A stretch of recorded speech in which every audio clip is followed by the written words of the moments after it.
I'm going to call the work session to order. No need for roll call. Looking at the agenda, the first thing on the agenda is, use of facilities. We don't need to talk about that, do we? 2.3. I'm sorry. This sheet's different than what's over here. So, right. Finances first. We have no budget amendments turned in. I've got a couple turned in today, but that was too late, so I told them we'll have to wait. I hadn't gotten anything from you. I mean, it was, that's what Doug was like, we have no budget amendments. I said, I guess the meeting felt so close to the actual board meeting. I'm thinking just everybody didn't have a chance to even settle down yet. But I have a couple that were turned in, like I said, today, but they'll be on the board's agenda for a couple of weeks down. Okay. Yes, I did, but it's not on here because Misty sent it to me this morning, Just so early in the month. Yep. Let me open up this other. And then next on the general agenda is capital project request. There's no difference to that, is there? Huh?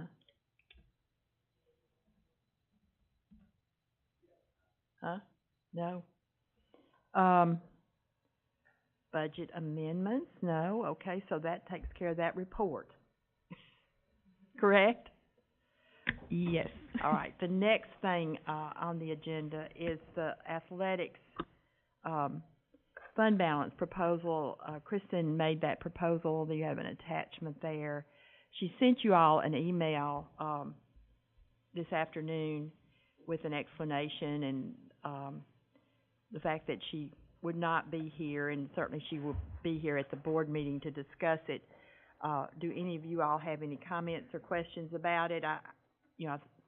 What she is proposing, I think she worked with Chris Pointer to, actually the attachment kind of speaks for itself, right?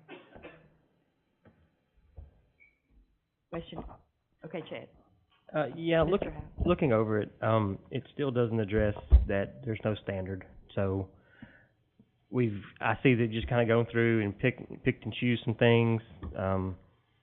Still leaves well over 100 items on the list, but there's no standard to it. And so I just, until we have a standard that we're going to build all of our facilities to, I just can't vote on anything. I also have some issues with some of the other things. Maybe this optional thing where we spend an extra $130,000, where it includes $10,000 per sprinkler. Well, that won't even touch a sprinkler system on one field at $10,000. So we're leaving the rest of that onto the school to figure out. I'm not sure why we're leaving anything on a school to figure out how to fund a capital project. So until we have a standard of what our fields need to look like across the board, across the county, we just really need to hold on and consider. I mean, this isn't something we have to vote on. If this is coming out of fund balance, we can do this at any time. So. Well, I would think if it comes to the board meeting, you could have a vote if you wanted to or not. But I think she just wanted to propose that we get started on this. I'm actually meeting with Chris Pointer on Wednesday to discuss what I'm looking at for a standard, like what kind of direction he needs to go in to get a standard. So. Okay. Mr. Moore? Yeah. I appreciate what Kristen was doing with this, of wanting to get something done. But I think I'm with you. I still feel like we really need some kind of standard on this. We've made over the last few years a very intentional effort to move away from picking and choosing and kind of doing these separate lists. And this is one of the reasons I was happier to see the sports things included back in with the overall facilities. Because I think we start to run the risk of kind of picking and choosing which things, and then we start arguing about, well, which school gets what really is a need and what's a want. I really liked it when, as a board, we moved away from doing this and kind of let the staff do a good job. But now, if there's some deficiencies there where we don't feel like they're really prioritizing them in a way that we as a board feel like they should, that maybe we could discuss that on the whole. But I get really nervous about starting to go back in and pick and choose which things this money goes towards. Mr. Pennings. I appreciate what what she's done too, but I'm with you guys.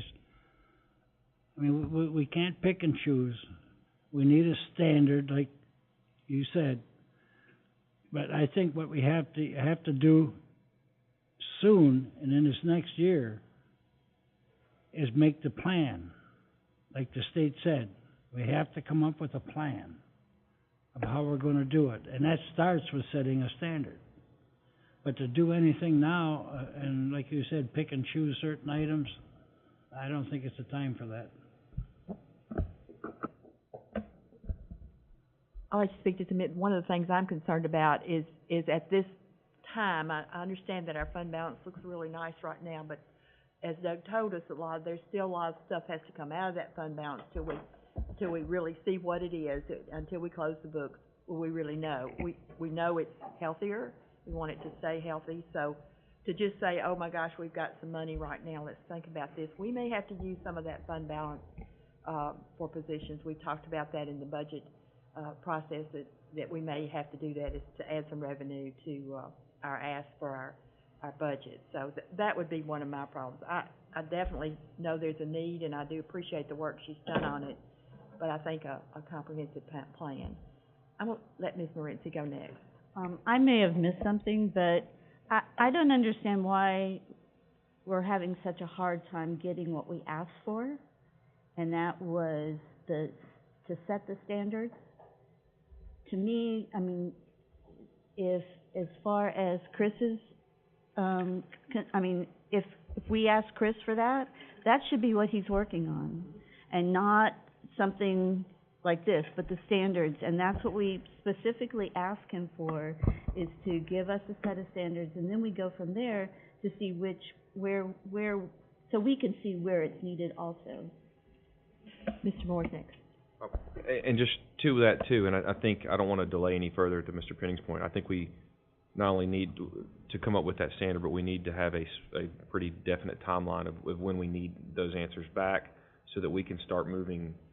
Because again, we talked about this, I think, with Mr. Pointer's presentation, there's quite a bit to be covered that would need to be spread out over several years. So I would think within the next, I don't know, we could talk about what that timeline would be, and maybe we need him to a meeting to be able to discuss that further. But set a specific date where we have the information we need, and we can then revisit and see how much money we need, over how long of a period of time it's going to take to work down that list. So I don't want to leave it hanging, to your point. I don't want to just have it wide open. We should have a date when we can start deciding, and then we can set a timeline from there. Mr. Happ. And I think I'll find that out Wednesday. I think that once we get a direction of where we need to be and what we're doing, I think I'll find all that out Wednesday. Well, I think it's always good to have the discussion. Mr. Penning. And we have to keep in mind too, all these improvements that Booster Clubs has made, like press boxes and concession stands and everything, they're on school property, so they become part of what the school has. Just because the Booster Club built it doesn't mean that it doesn't count. It counts. And that's going to be part of the overall plan that I kind of see is, I mean, anytime any entity does anything on our property, it has to come before the board. So that'll be up to us to police that and say, well, hey, baseball club, if you're building a press box for your baseball team, is the softball team doing anything? Are you doing anything for them? We have to be equitable. So that may present barriers, but that's just what we have to do to avoid Title IX issues. Mr. Atkinson. Everybody's made good points. I'm glad to see it's being brought back up and spoken about. As far as the timeline issue, we need to really get, like I said, we really need to get started on this ASAP and keep working on it all year long. I don't think we're going to get any money from the county commissioners on this, and that's the reason, I think that's one of the reasons Kristen brought this back up, is to start funding out our funds if we can. And little small things, start knocking off a list is what she's looking at. And I agree with her. We're probably going to have to start doing that, because I don't think the county commissioner's going to, if we don't put it forward to the county commission board this year, we won't see it next year. They won't be able to borrow money. So that's just kind of my point on that. But yes, we do need to keep working on this, and I'm just glad to see it being brought up and spoken about. Anyone else? Okay, we'll have an opportunity to discuss it again at the meeting, as well, at our meeting. It will be on the agenda, so I mean, she can speak to it. I would prefer for it, from the work session here, I prefer it to be carried over to the next work session personally, because I think there's more work to be done. That would be my opinion. Okay. Now, that, obviously, if she would like to bring it back, she could. But I feel That like works there's for more me to be too. done, and I think, that you've got some good discussion coming up, and I fully am on board with the direction you're coming from on that, so I think that would be helpful for us to get more information. Okay, sounds good. All right, then moving on, under instruction, the summer activity guide for parents.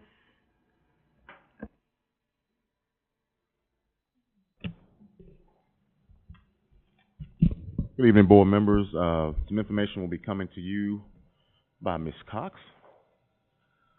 and I'll give you guys a couple of moments to review.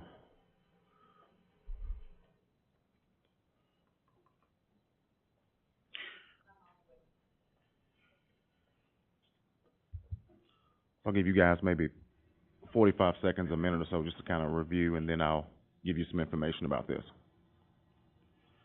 In the meantime, Dave, could you allow me to drive from up there?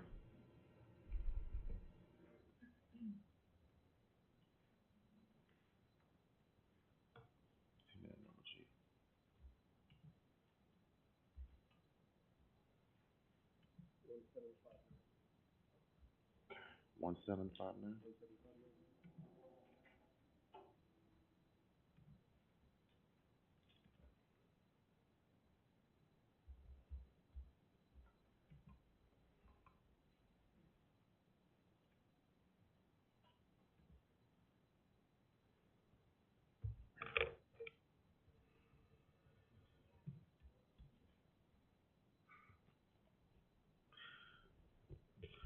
So, what you have is a copy of the Summer Activities Guide for Parents. This is the second year that we've put this publication out, and we're really excited about it. This year is volume 2. It's bigger and better. It's twice as many activities as last year's version of this. But the reason why we did this is because many parents in our community want to know what things are available for kids to keep them actively engaged academically and otherwise during the summer months. And so we thought it would be a great service on behalf of the school system to put this out so that parents would actually know what to get their kids involved in.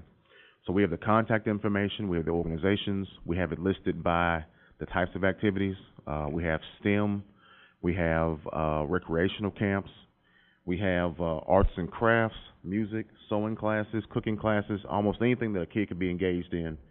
We have that information listed within this guide. What you all have is kind of a paper copy of that. We won't be distributing this in any type of paper format, obviously with the cost of copies. And again, it is paper. The end result of this is it goes into file 13 at the end of the summer, so we didn't want to waste cost. And this is a 32-page document, full color, so somewhere around $3 per copy is what it would cost. So we didn't put this out in the format. We did put this out in digital format. This will be on the district website. This will be on the district Facebook page, and this will also be on our Twitter site. And what I wanted you to see is if you would look up here, we took this and put this in a format that we called Issue. Issue takes a PDF of this document and turns it into a magazine. So this is the way that parents will see this document. I'm going to make it full screen here like so. And so this is the way parents will see it. It will come up like this when they get it on their cell phone.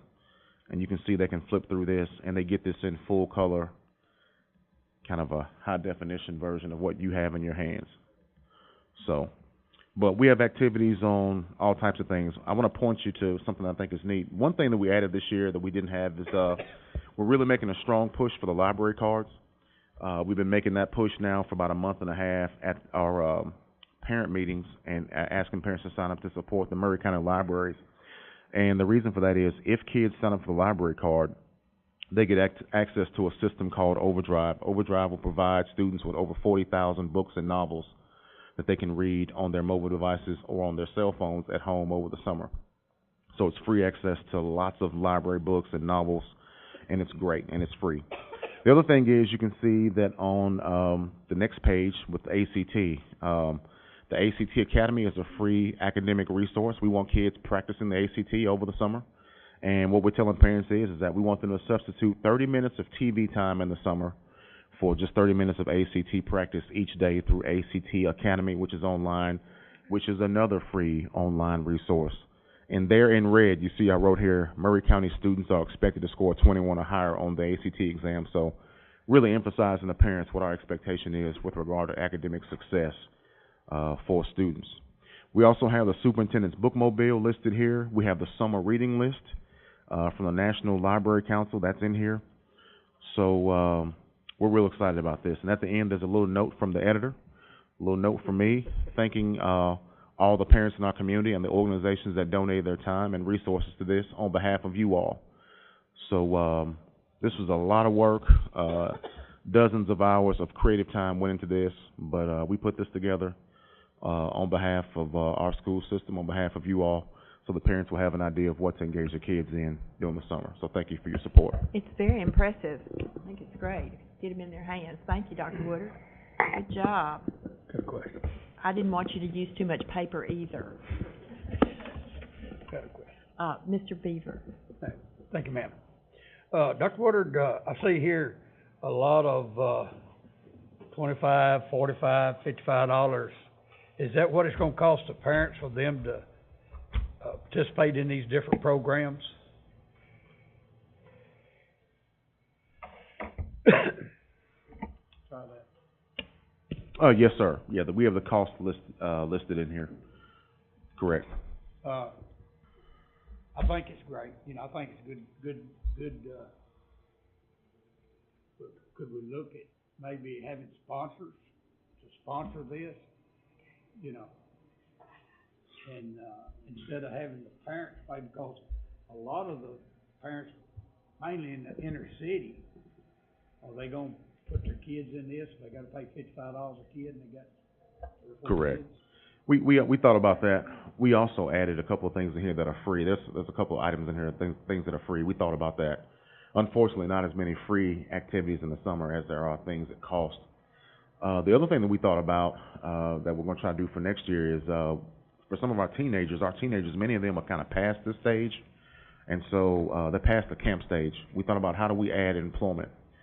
Any company that's hiring, we want to list in this magazine, in the Summer Activities Guide, any company that's going to be hiring that wants to give a teenager a job, then we want to list opportunities for our teenagers in this community to get a job, where they can find employment. And obviously we know that if kids are staying actively engaged, if they're off the streets, if they're doing something positive, it's just good for the county overall. I want to share one statistic with you, and then I'll move on. I know we have other business, but there was a study conducted by Muskingum College, and it said that students lose 80% of what they learned the previous year after sitting at home for 21 days of doing nothing. So if a kid sits at home for 21 days, and put this in perspective, summer is about 63 days. After 21 days of not being engaged academically, they've lost 80% of what they learned the previous year. And so if we can keep kids reading, if we can keep kids actively involved in something, we have a better chance of them retaining more of what they learned the previous year, and learning continues to flourish. So just wanted to put it out. Anyone else? Mr. Moore? I just say, as a parent as well, I really appreciate something like this. I know what I hear from other people that are asking, hey, what do we have to do for my kids this summer? And adding the job portion in for our older kids that be looking for jobs would be fantastic. And I understand this is just a clearinghouse. It's not that the school system is running all of these things. I know some of these are at the school. There's a few of them like that. But, they have costs that they have for materials. I know some of these, I sent to my son to a science camp one year that there were some materials costs that went with that. So, but what I consider to be reasonable costs considering what they got out of it, even though it's not free. It would be nice, but again, some of these things cost money to hire people to run and to be able to do their time in those, and the materials as well. So, but thank you very much for putting this together. Yeah, we got to take any action on this, or just kind of FYI? Okay, all right. Well, I'm talking about for next month or something. Okay. Great idea. I mean, you gonna put it out over the emails a couple times, or once now and then once when summer comes?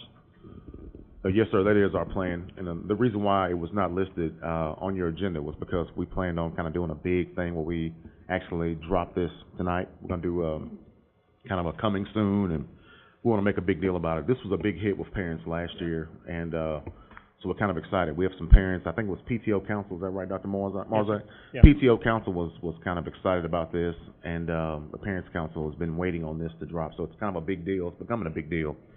So we'll be releasing this this evening, and if not this evening, then surely first thing in the morning it will be out, and it'll be circulated. So. Yeah, great idea on adding the jobs to it, they need them. Hopefully the jobs, this one's already published, but hopefully for next year, that's my goal, is to get jobs in next year. Just real quick. Thank you, ma'am. So, yeah, you'll notice this is volume 2.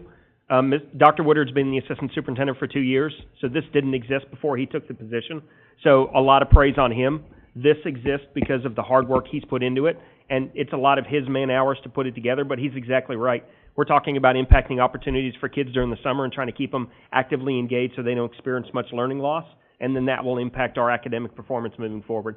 So big kudos over here on Dr. Woodard for putting this out. This is much like the Nashville Parent Magazine, and as we know, Columbia and Murray County doesn't have anything like that. It stops at the Franklin, Murray County line with the Nashville Parent Magazine. So big kudos to him for getting the Murray County Parent Magazine started. Just one suggestion, you might, next year, along with the jobs, is look at internships. We may have some companies that are willing to do some internships for some of our older students.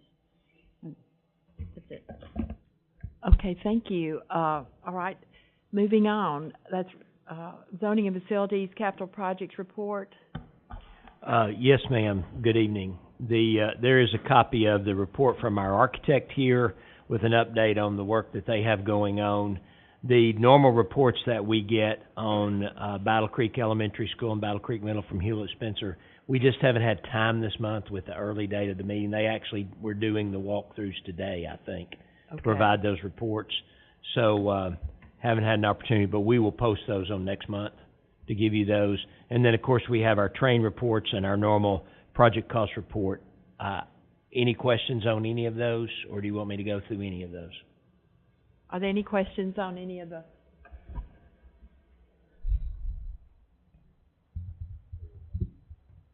What? Are we on time? We're on budget. That's what Mr. Yes. The projects are on time and on budget. Yes, sir. Okay. Okay, that was our question. So there you go. All right, so we'll get a report on Hewlett Spencer. The Battle Creek schools will be on when we have the meeting. Next month. Yeah. Well, they'll be on here. We'll have them by the regular meeting. Yes, ma'am. Okay. We will. And train report? The train report is just the update of the work that they're doing for us. Down the list here. Yes, ma'am. Project cost report, that's FYI? Yes, these are all FYIs. Yes, ma'am. So we're ready for the Brown Elementary baseball field proposal. And we have two gentlemen here to represent the Columbia American League, and they're going to come to answer your questions. They have presented a proposal. I'll say the gentleman listed here who contacted us, he's not one of them. They can introduce themselves to you, and they have some information for you. But they are asking for a 20-year agreement. They have already received this from the City of Columbia for the other fields there that adjoin Brown School. But one of those fields belong to Murray County Schools, and the fields weren't currently being used. So this would be an agreement for them to be able to use the fields for the Columbia American League. We do not have any need to use the fields as a part of the elementary school program. We do not have a baseball program in the elementary schools, so it would be to our advantage to have somebody keeping up the fields, but I'll let them speak to it and answer any questions. Thank you. Go ahead. Let's see. Am I on? Thank you, Madam Chairman, and board members. Ms. Breeden, thank you. I'm John Wooliver. I am representing Columbia American Little League, as is Michael Johnson. We're both board members there. We are, as Mr. Breeden said, we're proposing a 20-year agreement on the field. A little history behind it. It used to be a Columbia American Little League field. That was, years ago, it was actually Columbia National Little League there. That turned into Cal Ripken, and that has since disbanded. And in the last 4 or 5 years, that field has gone down dramatically. We are bursting at the seams. We've got about 450 kids. Those are all local kids. We are by far the largest recreational baseball league in Columbia. We're the biggest one in Murray County, but we're by far the biggest one in Columbia. And we just need more fields. And this one is going by the wayside, and we want to stop that as soon as we can. We realize that Brown has no need for that field, but we want to offer it up to Brown Elementary and any of the elementary schools. As Mr. Breeden said, we've already entered into an agreement with the other field at that site with the City of Columbia. We've already got a youth football camp scheduled on that field through the City of Columbia. All we want to do is to be able to fix it up, make it safe and playable for the kids, and we want to have with this 20-year agreement, we want to be able to say we're going to make the investment with the money to fix it up, to get it safe and playable, and the man hours that it's going to take. We would like that in return, to just say we have the first say on what happens on that field as far as practices and games and things like that for the next 20 years. We have that agreement with the other field with the City of Columbia, and we just want to add this one in there with it if we could. And I'll answer any questions that you have. If you need more information, I'll give you whatever I can.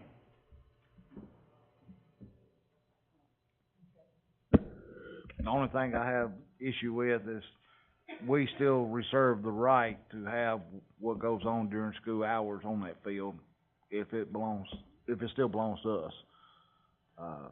And he's saying he reserved the right to have anything, but that's fine as long as it's outside of the scope of the school system and outside of our time as a school. If the kids need it, they use it.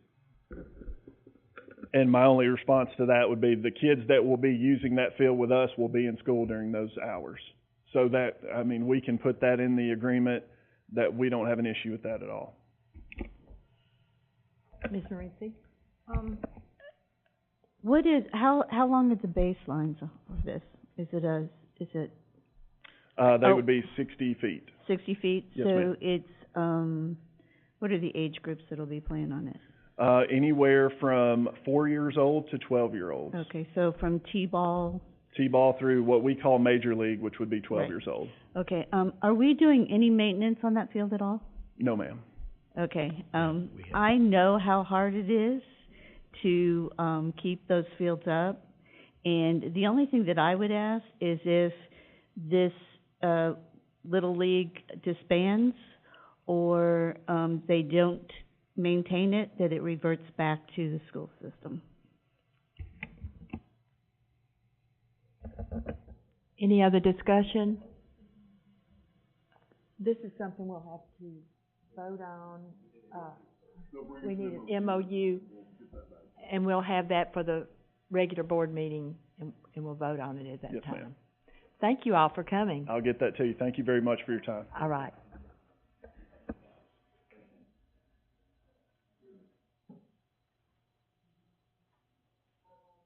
Okay, now we gotta talk about roads. Yes, ma'am. We broke this into two parts, and I really want to address the two parts separately. The first of those is during our conversations with the city of Spring Hill, in the road that was designed to connect the road that we're building into Battle Creek Elementary, and then connect from there all the way out to Mela Moore.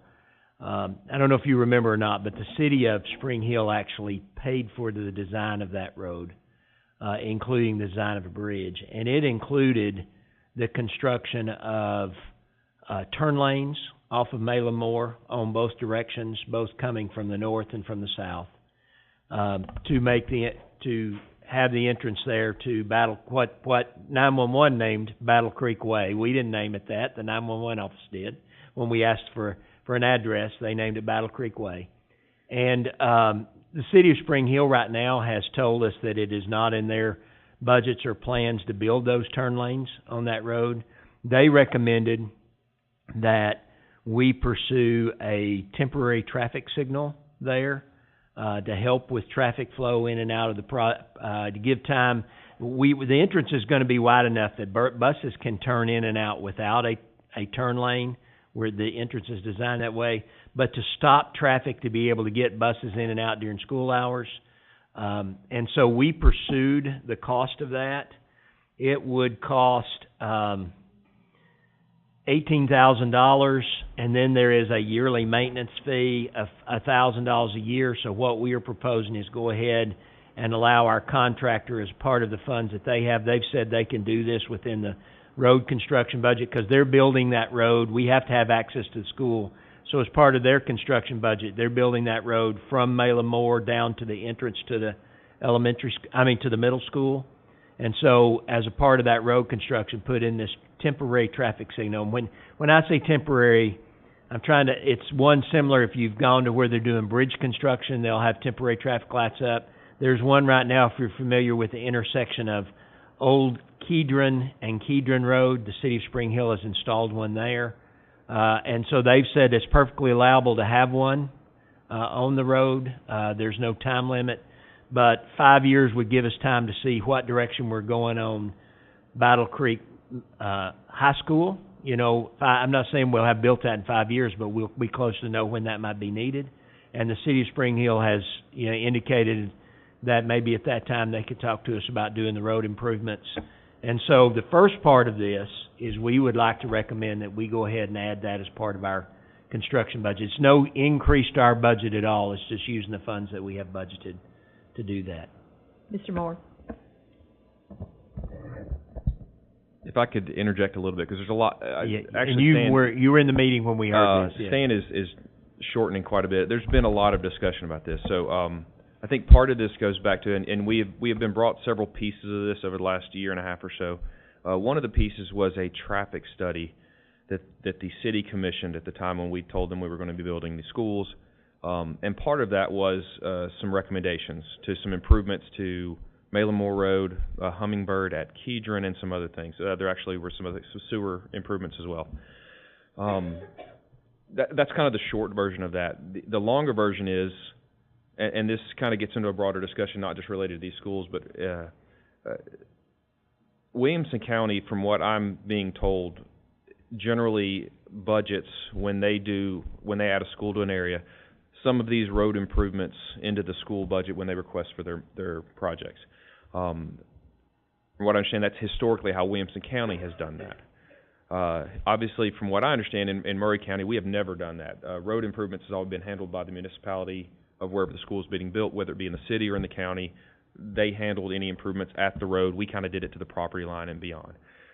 Part of what has come up here is there were some assumptions made on both parties. I guess on our part, we did it the way we had always done this, and having not built a school in the Spring Hill area in a number of years, since I don't think they had the institutional knowledge of people that were still on the board that knew how this worked there, they assumed we were going to do it the way that Williamson County does it. So I think that's been part of the issue when it comes to traffic improvements, which is part of why they've come to us, or we were in some discussions on needing to solve a problem of the widening of the road on the middle school side on Malin Moore Road, of why this temporary light was brought up as a solution.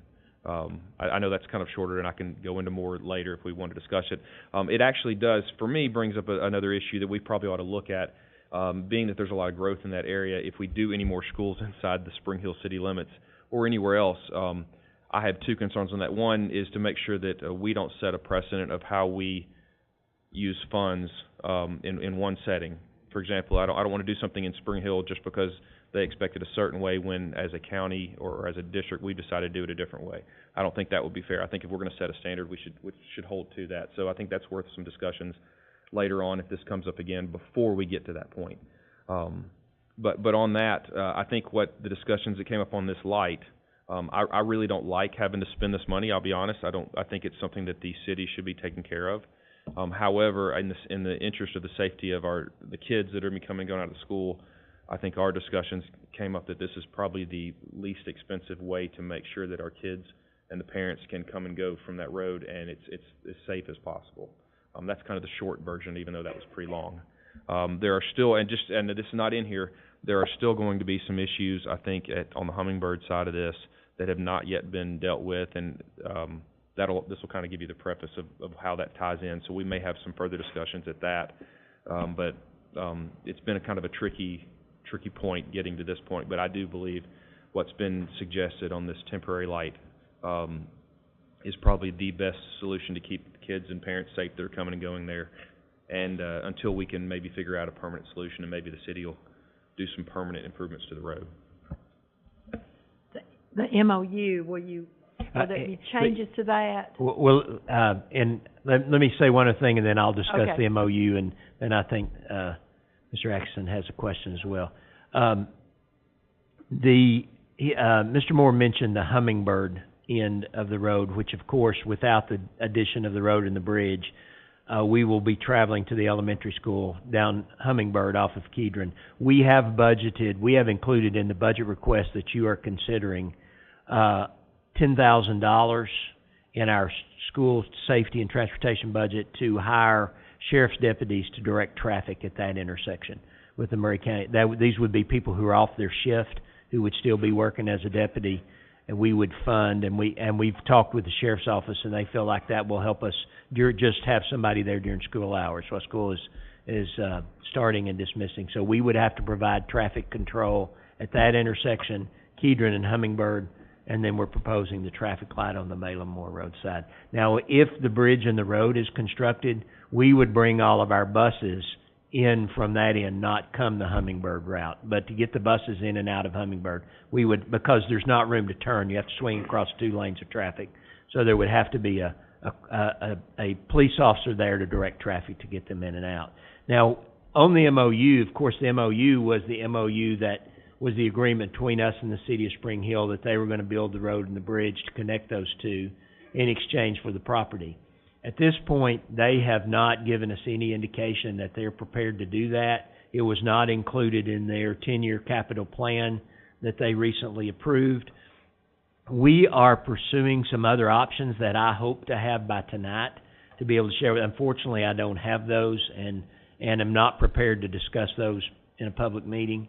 But at that point, if we have some other options, our recommendation was going to be we need to set a time limit for the city of Spring Hill to either act on their MOU or release us to move another direction. And again, I'd hope to have that, but I can't tell you that we have another direction yet. Maybe by next month we will. Atkinson? I thought when we done a MOU that we did have a time limit on it. I do not think so, No, Mr. there Williams. It wasn't? There was discussion about when they were gonna do their study, but no time limit on when they would actually follow through. Okay. So that'll be up to you if you guys could choose to do that and impose a limit on it. I agree with you too. We probably need to start working on putting this money in our plans, because this was talked about when we was bringing up the issue, and we was hoping Spring Hill was gonna do this, but evidently they're backing out of it, so, and they ain't got the budget for it. And that's the reason I asked questions about that, because I remember hearing a lot of the community of Hummingbird complaining about the traffic. And they went to the Spring Hill commission there and talked to them about it, and they evidently don't want to do anything about it. And my understanding is most of the councilmen in Spring Hill are from the Williamson County side. That's probably the reason they thought that the money was going to be going through the school system for the lights and traffic and road conditions. But I guess we need to start planning for all these road improvements in the future if we have anything else in Spring Hill. When it comes to, and again, these are kind of two separate pieces, if you want to look at it that way. On the MOU, you know, something I really wanted to have happen. I still think that the concept of having a park system inside, right next to the school system is a very good partnership.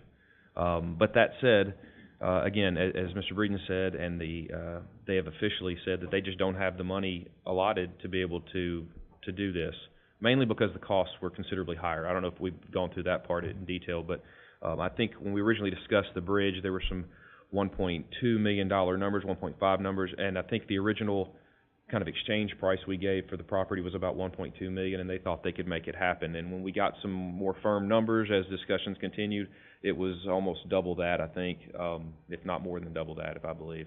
So I think that was where the issue came up for them. But that said, I too, in discussions and looking at what Mr. Breeden is saying about there may be some other options, I think it might be in our best interest to consider making sure there's either some action from the city on this, or maybe we need to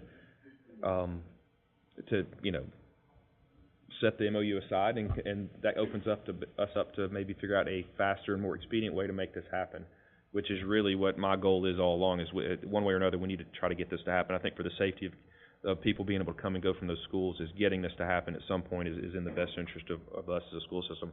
That said, were we to ask that we set this MOU aside and look at other options, there's no reason why, if the city of Spring Hill decided that they do have the funding for that, and I've heard rumors from some people that they say they may be able to find it.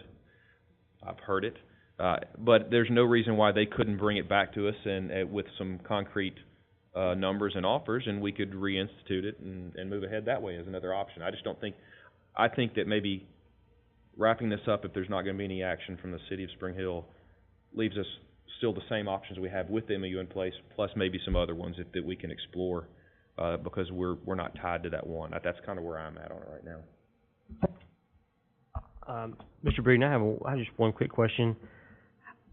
As a school board, how many other municipalities do we provide funding for crossing guards or law enforcement? We don't any. The only municipality that provides any currently is the City of Columbia, and they provide crossing guards or police officers at several of the schools, not all of the schools, but several of the schools in Columbia. There are none provided at any of the schools that are in the county, which would be our 3 unit schools, and there aren't any provided in Spring Hill or Mount Pleasant currently. Thank you. Okay, I would assume we'll leave that on new business to vote on it next time. All right. Any others, we'll move on. There's some bids here. You want to take them individually? And if I could speak just, and I'll speak to all of them. The first 2 have to do with rooftop unit replacements. That's what the RTU stands for. At Cox Middle School and Randolph Howell, these are units that are either totally not working or are partially working. They are units identified in the EMG study.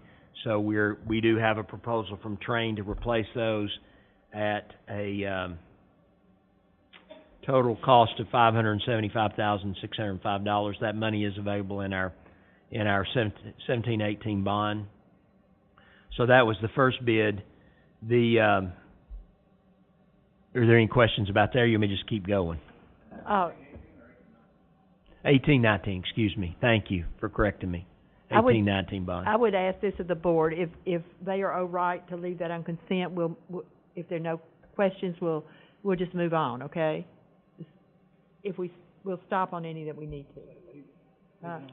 Leave it on consent, okay. All right. Next is? The next one is for window laminate covers. This is what we're doing through the safety grant at all the other schools. We cannot use the safety grant because these are not existing schools. So we are proposing to use that. There is some savings that we have within our money that is allocated in the bond for construction out of our furnishings money. And some savings that we had on the architect's fees. And so we are recommending this $30,908 to do the similar window laminate. This is a laminate that makes the window shatterproof. It's for security purposes, and it's being used in entranceways primarily. This is not every window in the building. This is entranceways into the building. Okay. And so we're recommending that we do that for the 2 new schools, so they're on the same level with all of our other schools from a safety perspective. Okay. Okay, Ms. Marisi? Mount Pleasant High School, all of that, is that glass that is in that outside hallway, is that going to be? Mr. Pearman, at this point, we're looking at an alternative for that. Okay. But at this point, I don't really like to talk about what is and what isn't a public meeting. Right. Okay. If you'll talk to me afterwards, Okay. I'd like to talk to you about that. Okay. Does that make sense from a security perspective? Absolutely. So, Mr. Moore? I'm not calling out this something. I always am very skeptical of some of the things that we do in the name of security. I would just ask, and I feel like you guys generally do a very good job of that. Sometimes it is very easy to do things and slap the words, "this is for safety" on it. And I just want to make sure we're doing things that are really adding value and real safety, not just things because it's kind of the latest thing to do. That there should be real risk we're addressing that there's some probability that may take place. That's just always been my concern on some of these, because I know there's a lot of vendors that come to you guys probably all year long about this is the thing we can do for safety, and I just want to be very careful that we're not over safetying. I'll take it. And valid points, and what we've got to do is we've got to measure the difference between making our schools so safe they're prison-like and really making them unaesthetically appealing to our community. And you're right, we get emails from vendors every single day, especially when they know the governor is plumping millions of dollars into safety. And so Eric and Stan do a good job of running down and really thinking not only from a safety standpoint, but from an aesthetic standpoint and from a cost-saving standpoint, hitting at all 3 areas of the triangle. What can we do that's going to be the best investment? And so this is another one of those. We've talked about this stuff in the past. So this is, because you can't shatter it easily, we can respond to the threat in a quicker manner than by shattering and walking through. So it slows down a perpetrator is what it does, so that we can be immediate interference. And just to add, and I didn't know this either, Dr. Marzak, Mr. Pearman, he can speak as well as I, but I want to add one more comment to it. He just told me this actually was an identified area on the new threat assessment put in place last year by the safety task force that produced the bond. So as a part of the bond, you now have to do a safety threat assessment on every school, and this is a recommended that you have this. My comment was going to be, and I'm sure there are other situations, but this primarily originated with the Sandy Hook shooting because the young man who went in and shot the children shot out the door and walked through. There was a locked door, but it was glass, so he shot out the door and walked through. This prevents you from being able to do that, to shatter the glass and walk through the door. I understand exactly what this stuff is, and it actually works. But have you checked, I guess, with Hewlett Spencer and see what type of glass they have put in? Have you? We have, yes. We discussed this quite a bit during the construction phase. You have. And we looked at the possibility of doing some kind of glass without having to put the coating on. But at that point, we were farther along in the construction, and it was not a possibility. This does not impact the warranty of the window or anything like that. So we've talked about all that through with them. Okay. Consent? Okay, next is additional furnishing for Battle Creek schools. Yes, ma'am, and here's where I'm going to ask for grace. I've got a couple of things I'm going to ask for grace tonight, and we'll see. You're not going to say grace. You're just going to ask. I'm going to ask for grace. With this meeting being moved up a week early on us, we did not get this together. We do have a little bit of furnishings money left that we need to buy some extra things. I'm working with Dr. Penner and Miss Duncan. Excuse me, thank you. Excuse me, Laura. I know your name; it just wouldn't come to me. Ms. Duncan about this, and that is to look at some things that we didn't include in our furniture budget, use this left, and we hope to have you that to approve tonight. We will have it by the board meeting if you could allow us to add that on then. we'll have it on new business that way. Yes, we Okay. could do that. All right. It's still, a quick Excuse me, question, Mr. it still, Atkinson. still meets within the funding allotted, Yes. right, okay. Mhm. Roof replacements. This is the same sort of thing, asking for grace. We scheduled this bid thinking we were gonna be in great shape to make the board meeting, but we opened the bid tomorrow. So we didn't have it for tonight, but we will have it for the board meeting. This is for roof repairs at Hampshire Unit School and Santa Fe Unit School that we need to get made. They're in EMG. Huh? Yeah. Yes. What about the loop water treatment? This is a regular, maintenance item that we bid. We did feel like we could do a little better, so we rebid this 1 year earlier than our contract. Our contracts are renewable annually, and we did put this out to bid. We did it on an RFP, so there was a grading system. The high point scored was on Dare Kell Chemical, and we're recommending that we would accept that contract at an annual cost of $32,849. I will tell you that's a little bit less than we're paying about $36,000 a year now. So we feel real good about rebidding it. Okay. Anytime we can save money. Anytime we can save money. I see no lights, so consent is okay here. Tennis court resurfacing at Mount Pleasant High School. This is an item from the EMG study, and it was for this tennis court to be repaired. Last month we brought you, our maintenance department is reworking the lights, which is one area they noted, and this would be the resurfacing and repair. The tennis court has a lot of cracks in it, and things will all be repaired and it'll be resurfaced. Again, we bid this on public bid. We had 2 bids. The low bid is from D. Nickel Company at $80,587. Okay. I see no lights, then we'll put it on consent. The gym floor replacements. At Baker Elementary School, that again is an EMG item that was identified. That floor need to be replaced. We're bringing you a bid of $30,145 from Covington Floors using the cooperative purchasing through the Sourcewell contract. We will be replacing a VCT floor with a synthetic, what's it called, Dave? Synthetic floor, similar to what we're putting in the new school and what we have at Marvin Wright Elementary. We put. Okay.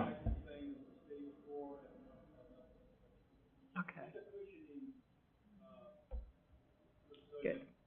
So it's what we're doing in our other newer elementary schools. Okay, seeing no lights, then we'll put that on consent. What about fencing for the new parking lot at Spring Hill High School? We saw it today, too. Yes, and if you'll remember, the County Commission allotted $250,000 for the construction of that parking lot. I didn't bring that number with me, Schiffer. You may know it right off the top of your head, but we've spent about $176,000 of that left over, and so we were able to pave. That was a lot to do with the help of the Murray County Highway Department helping us get that job done. It's been paved and striped, but there's 2 things, and they're on here 2 different places, but we are asking to put a fence around it because it goes right up to that neighborhood now. There used to be a row of trees between us and the neighborhood, so we would like to put a security fence all the way around and also put lights at the end of the, some parking lot lights down on the end. So this is for the security fence. It's at a cost of, y'all can see it better than me, $23,226,000. We're using Murray Fence Company, piggybacking on the Williamson County contract bid that we've used for our other fencing. Well, Dave Hall wheeled us around the parking lot, and I agree it needs fencing and lights, and but it looks great. It really has added on to help them as well. Okay. Yeah. If you see Mr. Boshears, give him a thank you. Okay, Mr. Moore. Am I missing the lights part, or am I just blind? Yeah, it's a couple of bids down. It's down. It got separated somehow in the bid. We put this in bid number order, and so whenever we turn it in the purchasing department, they give us a bid number. And I do want to echo that they've done an excellent job on that, and I really appreciate that they were able to help us find the savings to be able to do things like this. That's way less than we were expecting it to cost. Yes. So that's great. I assume that's consent also. Next is weight room equipment. This again Battle was, Creek. yeah, this was an item that was included in the budget that was set for the new building, but we are buying the weight room equipment separately. So if this is using the furnishings budget that was set for the new building out of the bond the bond that was issued for that. Dr. Penner has been helping with this, and they've recommended equipment at a cost of $15,398.55 from G-Tech Fitness. Included in the packet are two other competitive bids, so this was the low bid, or low quote, because it's less than $25,000. Now we don't do bids, we do quotes. But this was we got 3 quotes, and this was the low quote. Okay. I see a light, Ms. Marissa. The weight room, is it going to be able to be used by, the ladies? Dr. Penner, I'll let you come speak to that. You know more about it than I do.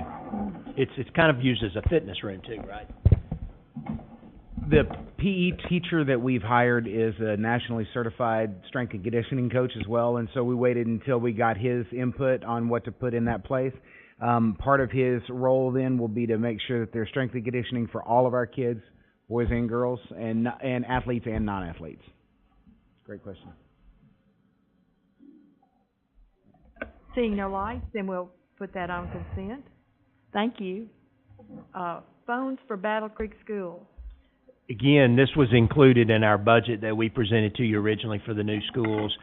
We did this outside of our low voltage. We typically buy all of our technology from one vendor, but it was cheaper to buy the phones separately. We're buying them from E&A, which is the company that provides our phone services and other phones. So this is the cost to buy the actual phone sets. You know, we use a voice over IP phone system, so there's not a phone system in our building. It's basically just a phone you have to hook up to the computer line. And so this is to buy phones for every classroom, offices, and that kind of stuff. And you can see the total cost there is $7,320 for both schools. But we need your approval to spend that money. Okay, sounds good. I see no lights. I assume that's on consent. Parking lot lighting, there it is. That's the lighting we were discussing earlier. And we even, and I'll give credit to Dave Hall on this, instead of just hiring a vendor to do it, we went to the vendor who installs our parking lot lights and said, if we buy the supplies, what will you charge us? Because they're poles that would be put up, so you have to use somebody. And he said, we'll install them for you for $4,200, and here's a list of what you need. And we went to our preferred, who we buy our stuff from, and got the price at $70,000. So we were able to put them in $11,858.58. So, trying to save money. We're trying to be good stewards of the money that we're given. We appreciate every penny. That's Okay. right.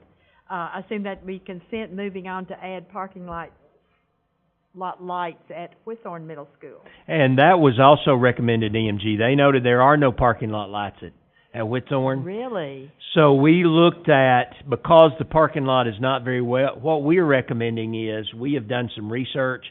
We're going to mount lights on the building that will shine across on the parking lot instead of putting poles up, and our maintenance department can do that. So this is to buy the lights that our maintenance department will install on the building that will cover the parking lot, both the front and back side of Whitthorne. Okay, Ms. Morency?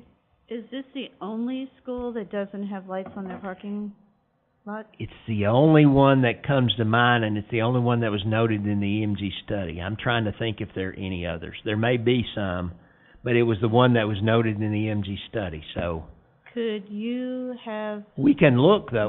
We can verify just, that. Yeah, and just Can you- make sure. Dave, you may know that question. A lot of them have floodlights on the building themselves that shine out. Right. Everything at Whitthorne, correct me if I'm wrong, is simply a canopy, like a glass canopy, and those lights go straight down. So the illuminate goes underneath that overhang, but nothing goes out. But So this is one where there wasn't anything shining out. Right. Yeah, 'cause I know we added some at Woodard last year on the building to kind of flood some areas, but we put them on the building I'd just kind like of to flood. make sure that all of our schools, the parking lots are well lit. We can verify that, but that's a good Thank you. question. Yeah. Mr. Moore? I noticed that and I'm trying to read through again because I just thought of this. The Spring Hill High School ones are LED. The Whitthorns would not be. They are as well. Okay, I didn't see it listed in there. All right. Okay. Thank you. You can't buy much of anything at this stage with it. And if you do, they're usually more expensive. So it's Okay, moving on, correct? And that will go on consent as well. The next is asbestos Yeah. abatement at Hampshire and Mount Pleasant High School. At those two schools, if you remember, Train is actually replacing the HVAC systems and doing some window and door replacements. Their contract excludes asbestos abatement, so we have to do that ourselves. This is what has been, through their work, they've identified this is how much asbestos. It's not a lot. Again, Dave, you may need to come here and talk on the microphone, because I don't even know the details on this. What actually, if there are any questions about this, there usually are about asbestos kind of issues. But you can say where the asbestos is. I don't even know. These are mainly on the big air handlers in the gymnasiums, and every time you got kind of a big fan, and then the ductwork, there's always a vibration thing going on. So this is just kind of a vibration dampener in between the two different pieces of sheet metal, and that arrangement of duct connectors, what they call it back in the day, was made out of asbestos. So they just have to come in, tape everything off, remove that thing, abate it, and then clear the air, and then they're gone. Can I ask a question? Oh, Ms. Morency? Are you planning on doing this during school, No. or? Okay, Once school's out. so this summer? Mm-hmm. Okay, all right, sorry. Okay. Seeing no lights, then we'll put it on consent. So we're ready for policy, correct? No? We did have one FYI on a Okay. donation to Highland Park Elementary there. That's just for your information. That last thing that says I had donations, written our F- attachment doesn't have a name there, but it's a donation to Highland Park Elementary. If you look at it, it's, they're having a donation of, from their PTO and Grace Nazarene, to install a sound system on their stage, and we're just notifying you of the donation. Thank you. I'm sorry, I didn't mean to overlook that, but I Okay. kind of figured it'd end up on the FYI, so, Yes, ma'am. but thank you for pointing it out. Next are policies to post. These are a couple of policies that, it's not pulling up what the policy is on that. They're under policies to be reviewed. Policies to be reviewed. Okay, Yes, ma'am. sorry. All right, these are things that Kristen brought out. Certainly, we can have a discussion about this. One is the vehicle policy. I think she, in her letter to you all this afternoon, if you had an opportunity to read that, as to what her thinking was on that as well. Certainly on, the other policy too. Any questions or discussion about it? Are y'all looking at it? I can't. Trying to. Is there a change to our policy? I think, and I'm not really, it's showing the regular policy there, and I think she pulled up and shared with Jake the government policy. Yeah, she wants to swap out the Murray County policy. You're looking at the I pulled up the use, vehicle use policy? Yes. Yeah. Yeah, I think she's giving you our current policy and then, asking to, sub in the Murray County policy. That's what I understood from our conversation.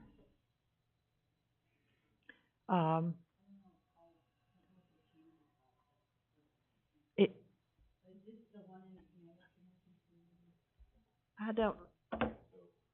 I just read the email. I can Did you summarize. read, can you Sure. speak to it? Yeah. I know on 5.301, from what, if I'm understanding correctly, all it did was there was some language differences. It said teacher, and then I think it had some certified employee and some other people, I think was No, the difference. we're talking about policy 3.402. Sorry, I thought we were talking about both of them. No. We are, well, we will. We'll talk Yeah. about both of them. Gotcha. I just have an answer for this one, that's all Yeah, I'm saying. okay. And from what I'm understanding, there were some language differences, in different places in the policy. It had referred to different kinds of employee. I think I they think were it just used trying teacher, whereas she wanted to change it to employee. to clarify That way, to throughout the entire thing. clarify, you know, But 3402, there's nothing change, I mean, in the other one, it has in red where the changes have been made. The 3402 has no changes. I think, and once again, did you pull up her email? I think what she wanted to do is to not use our policy, but to use the government policy. Okay. On the use of vehicles, which I think is attached.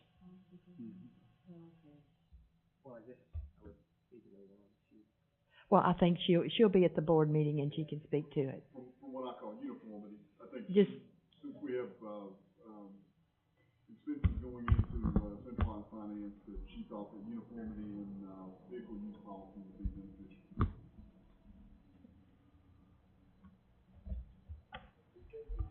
Yeah, we'll just leave it on new business so that we can discuss it. Yeah. Excuse me, yes, Ms. Breeden? Well, I'm sorry, I spoke out of turn, I think, but I think all of the people who operate school district vehicles, with the exception of Dr. Marzak and Dr. Woodard, work in my department, and so if I'm not aware there are any issues. We've been following what's listed here in this. You know, there's no personal use being used for any of those vehicles. They're used for school business only, and we're pretty much following that. So I guess if there's an issue that we need to be aware, that I need to be aware of, that I need to enforce in my department a little better, I'd want to know about that, because I'm not aware of any. Right. Mr. Beaver? Well, things like, our attorney said, it's not that there's a problem, it's just be universal across the board. Because Murray County does have a lot of different vehicles, and we've got 2 or 3 different policies. Dr. Martin. Okay.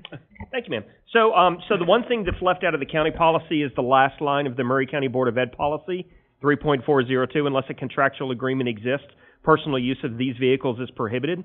Through my contract, you do allow that. So by enacting the Murray County vehicle policy without that would be voiding my contract. So, and if you guys want to void that section of the contract, that's fine. What I would ask for is a vehicle allowance outside of my normal salary to be able to use a vehicle for both personal and district use, because that's the way the contract was negotiated. I reached out to the Tennessee Organization of School Superintendents, because it does operate 2 different ways in the state of Tennessee. There are some districts that give a board vehicle to the superintendent for both personal and business use, and some provide a stipend. Some also provide stipends for gasoline, for vehicle maintenance, and it ranges anywhere from the highest is the highest, which was, I want to say, let's see, let me get down here. We had upwards of $12,000 a year, which was $1,000 a month, ranging. There was one that had a $2,000 allowance for gas. One was a little bit higher than $12,000 a month in one district.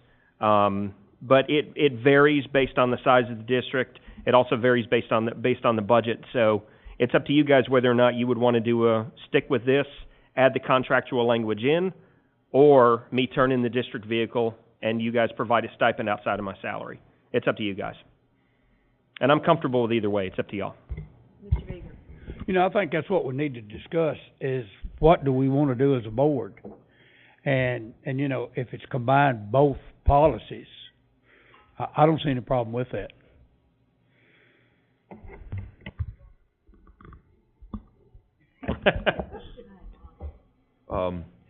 So taking these 2 different times, the policy 6.301, the edits to that seem like that makes sense, and does that make sense to change that language as far as Jake's concerned? That's something I would be happy to move on to the next meeting. The other one that Kristen's brought up here, I mean, since she's not here to talk about it, I would prefer to see that go to the next work session and have the discussion take place there rather than at the meeting, to be honest. So you all would be all right with the language in 6.1? 6.301, it would be my recommendation to move that to consent, or to however we need to approve it. Yeah. But on the 3.402, I think it should go to the next work session. And Ms. Kinzer, I concur. I have no problem with the language on the leave policy. That's no problem at all. Okay. Yeah. Actually, on top of that, I mean, I guess we've talked about that some more, and this brings up 2 things, and I'll just ramble on tonight because we're doing really good. I'm sure we may have some other policies, so obviously anytime we run into language kind of words that are different than that, I would love to see those brought to us so we can keep those updated. I know we run across them from time to time as we're reviewing other things, so definitely that's something I like seeing. We can clear up language so it's very unified. That's it. I'll leave it at that. Ms. Kinzer, I got a question. Yes. Just something since been working on the county side, anybody that fills out that attached form, that's the second page of the county policy, they have to turn in a form where it says calendar year. For every year at the beginning of the year, they have to turn in their mileage to the payroll department for tax purposes. They keep it on file for every employee of the county that drives a county vehicle. I'm not of course we haven't taken it over, but like a few months ago, so not sure, do we do that at the school board already, everybody that drives the county? Okay. That might be something to look at as well, that second sheet of paper pretty much says, I authorize payroll to go ahead, the miles that I've turned in, if I did use something for personal use or if there is business in, like this form, that's what that second sheet is authorizing payroll to turn in our payroll staff every year at the beginning of the year. They turn in, each employee who has a car has to fill this out and return a mileage log with it. How much was county, how much was personal, if they did drive for personal, since we have elected officials who can do that, but they still have to submit it. It's part of, that they can do it, but they simply just document it. Yes, and I see the school board policy says to comply by the IRS regulations already, so I would say that this form, that's, if all employees would probably have to fill this out if you all adopt the policy as is from the county and add other language to it. Oh, my God. And we've been turning, I mean, we turn in a mileage log that we keep, every day, and so. I would have to get with our payroll staff and see, but I know that's what this form is, because I see these forms every year come through. We get a bunch of mail. Form. January, Okay. we'll have them Right. all, so. Okay. Something to think about. Mr. Moore? I do think this does bring up kind of a broader issue of, as we start to integrate these two systems together, we probably need to, this is gonna come up more often, that we're gonna have to pick and decide how we need to align some of these things. And in some areas, we may not need to or want to align them, but in other areas, probably from an efficiency standpoint, it would make sense to look at adopting policies that mirror what the county government has, so that we have, to remove some confusion. But I just think that's more of an ongoing discussion as we look at the broader. Dr. Marzak? Thank you, ma'am. Yeah, and that's, once budget's behind him, that Doug wanted to attack the policies that we have concerning finance. And so that'll be, we want him yesterday, bring him in April. So that's something he and I have discussed about, and that's something he's gonna work on. I'm just making a note to bring more information, since this is gonna be discussed It will come at up, the yes. board, so. Thank you so much, Shipper. Any other discussion, and we'll move on to other business, which is low bids of $10,000, correct? Let me get there. Bid number 19-054, Battle Creek Library Books. And those are really instructional bids, but let me speak to that if I may. All right. Obviously, there is much to do to get involved with outfitting the new schools. You all allocated in this year's budget $200,000 for supply money for each one of those two new schools. I know the principals have been working diligently to make those purchases. Obviously, any of those purchases that are $10,000 or more have to come before you for approval by board policy. And they're trying to do that. I spoke with them today. In order to get those done and get that money spent before year end, they are technically supposed to issue POs this month.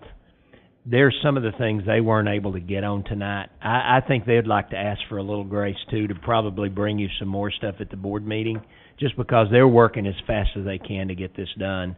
But these are some of the biggies that they had on there. Am I speaking for you all properly there? But these are some that they're working on getting this expense money spent. I don't have a problem with that.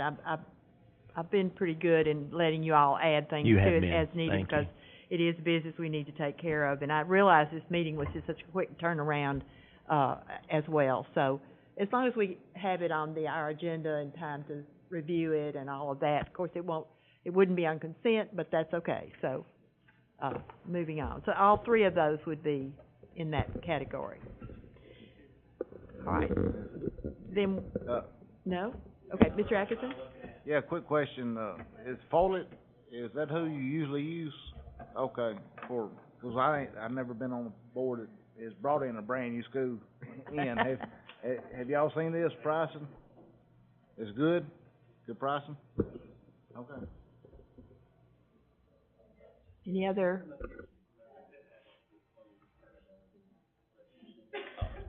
The library book collections information is actually here and complete. It's just some of the other additional items that we were asking for the grace on. But we've actually already got the full information here through the by-board cooperative for the library collections for both of us. And there was a question, I couldn't hear it earlier. I think you just want to know if that was a good price. Did we check out if that Follett. was a good price? If Follett was. Yes, for several reasons. One, because they have the library management system already for the district. Also, the kind of pricing that they can offer on the books, as well as the quality of the books and the service in terms of delivery and setup. So we did visit with with others. Any other comments, Mr. Baker? Yeah, how about the statement, the bottom statement there, that this purchase has already been approved by Ms. Ferris? What is that for? I think what they're putting that on, before we bring you something that we're using a purchasing cooperative, it has to be signed off by the purchasing department. They have to say that we followed the purchasing rules. And so before, we're trying to, anything we bring you as a purchase now, because it's a new system for us, instead of you approving it and then us sending it to the purchasing office and they say, oh no, you didn't do this right, we're making sure they've said all the T's have been crossed, the I's have been dotted correctly before we bring it to you, be presented. Let Chipper. And I Ms. would Cox. say that contract number right there, that's, I can see that probably came from Patty, because as soon as somebody says, I want to buy something from a cooperative, that contract links them back to the state's websites, and that means they're a legit person who actually filled out all their paperwork to get in that contract. So that's, if you see that, that means she's already, she's checked it. That contract number is what audit wants to see when they say, hey, Right. 50 grand. Why, was there a bid process? The more No. approval it gets before it gets to us, then that makes Now, it better. the board policy states any purchase over 10,000 you all want to see, so that's why it's coming in front of the board no matter what. Bidding wise, of course, we've changed the policy to 25,000 and up, but if they go through a cooperative, they don't have to bid it out, of course, and so that's her. If we can find a cooperative, that's great, because we want to get the process rolling faster. Thank you. And some of you may not know, Patty Ferris is the county purchasing agent. Yes. We just thought you was somebody on the street saying, oh, yeah. Yeah. But we'll be seeing that quite often, so that's great. All right, now, next is operations low bids, as well. That's still you, Mr. Breeden, right? The first one of those is contract renewal for our contracted ground maintenance. We, actually had not been able to get a quote on the Battle Creek schools. So this is the total amount of our annual contract, adding in the Battle Creek schools. I will tell you, it came in just a little bit higher than we anticipated, because we asked them to mow along the roadways into the school, because nobody's taken possession of those. We don't want people to drive through a jungle to get to, so, it's a little bit more about, it ended up being maybe a couple of $1,000s per school more than we anticipated, but this is pretty much along the lines. But this will be our annual contract for mowing our 23 schools and at the central office. Sounds good, right, on consent? It is, yes. And they've been mowing our schools now, but we tried two companies and didn't have much success with the second company. This is the other company, and they're, for the last, it's either 1 year or 2 years, they've done a good job, so we feel very good about recommending it. Okay, the next bid, there's several bids here that are school nutrition. And Mr. Parkhurst is here to help answer questions if you have any. These are kind of our annual bids, most of them, I think, Brian, that we have to do for school, for our commodities and products that we use for our lunches. Any questions or comments? Looking good for you. So all of those on consent, correct? Thank you for coming, Mr. Always good to see you.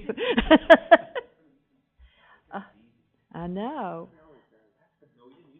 All right, I'm down to bid number 19050, commercial insurance and workers' comp. Yes, ma'am, and this is another one I'm going to ask you.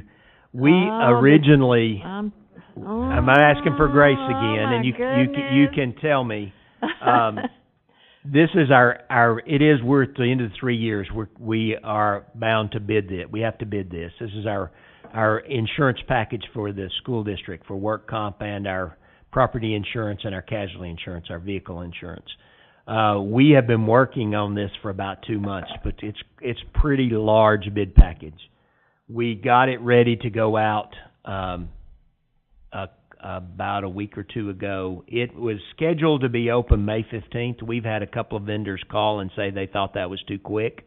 So I was contacted by the purchasing department today, and so they've asked us to extend it another week, which means we can open the bid on the 22nd and your meeting's on the 23rd.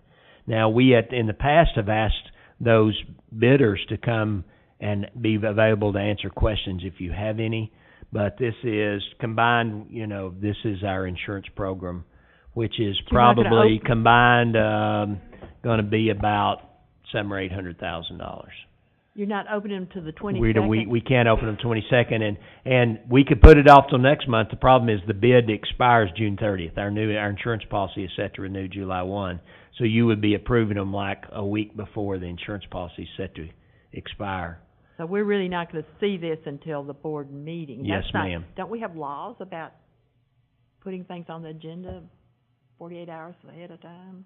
I think we have to announce what's on we have to give an agenda item, but we don't have to provide the All attachments.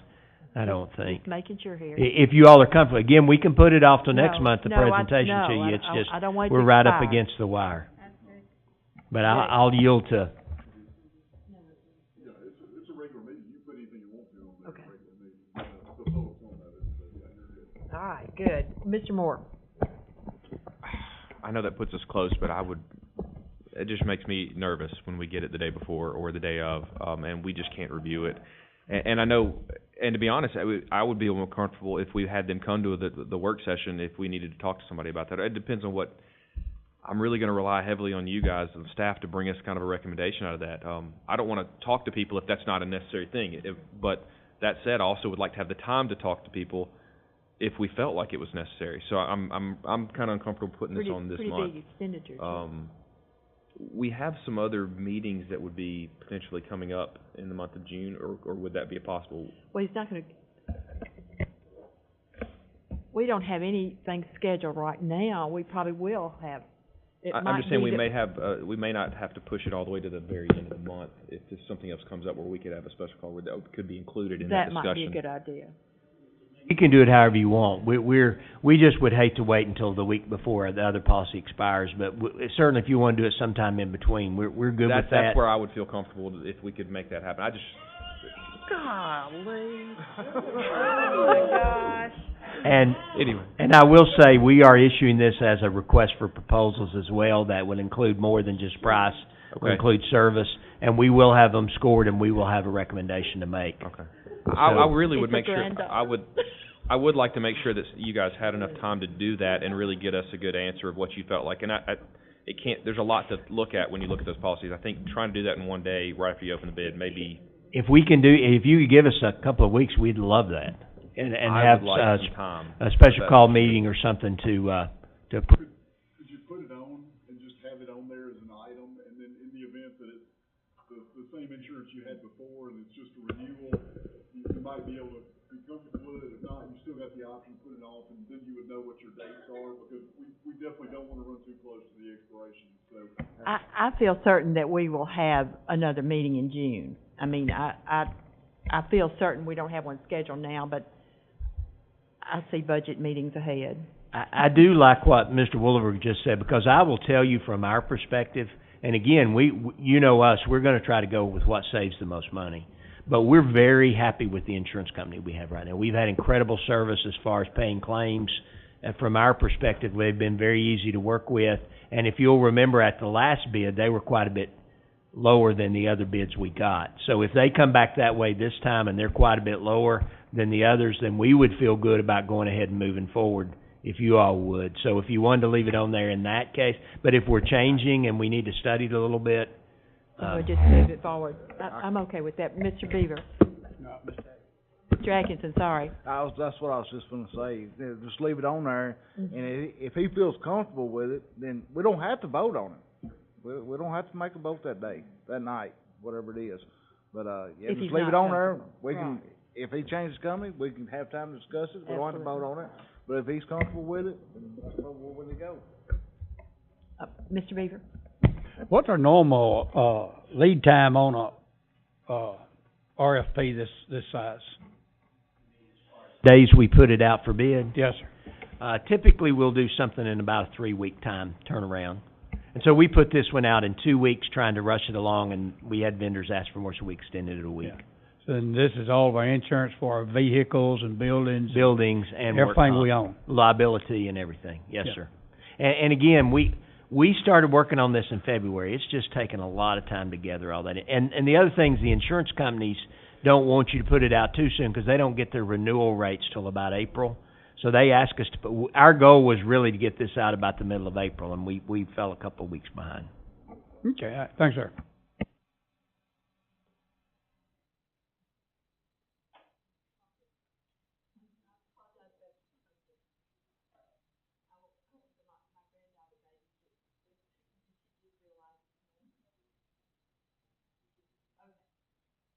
Of surplus buses.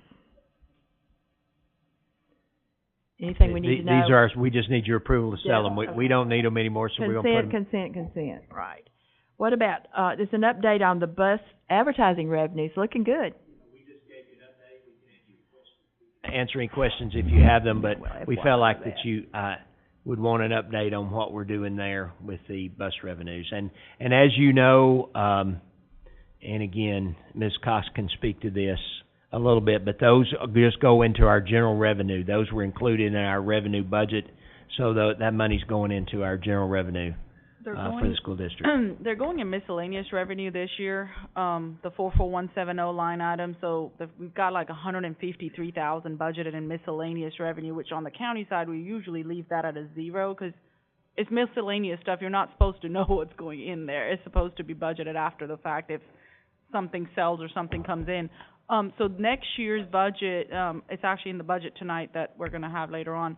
It's under the leases and rentals line item, which is 44120, and so pretty much that line item will you will be able to see anything that Facilitron brings in will be in that line item for the school's rentals, and then the bus sponsorships are all going to be in that line item for next year. So, thank you. Any question about that? We've kind of reached the part of the agenda that now we're going to have this hour-long presentation by Dr. Marzak and I on our trip to Philadelphia. Oh, did y'all want to just look at that at home and?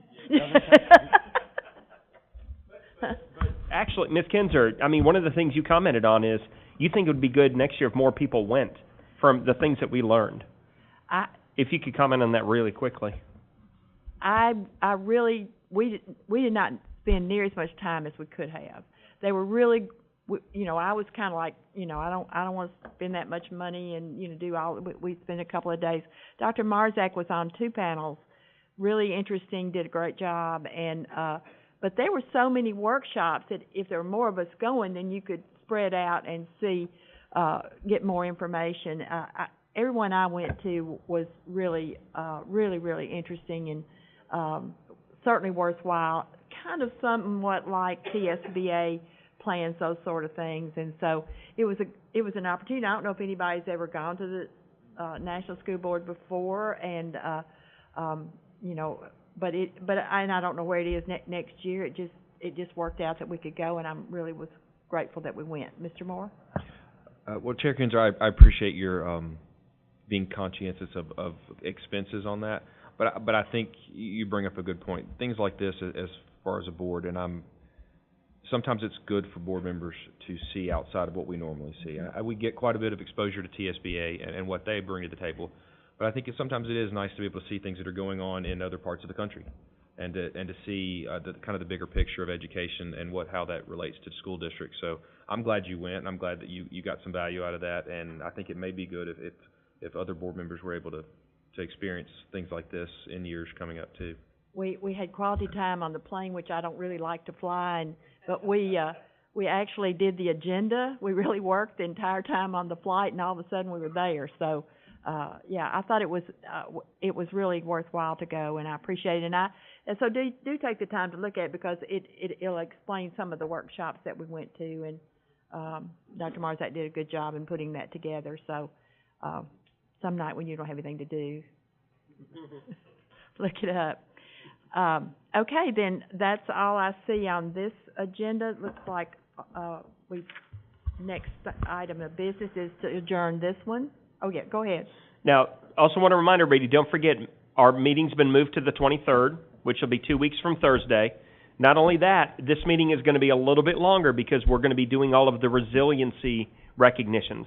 So part of the strategic plan, you guys stated that we would recognize teachers and students that overcame and exhibited excellent resiliency this year. So all the principals have nominated at least one staff member and one student. They're being invited to the board meeting, and we're going to be giving them their awards.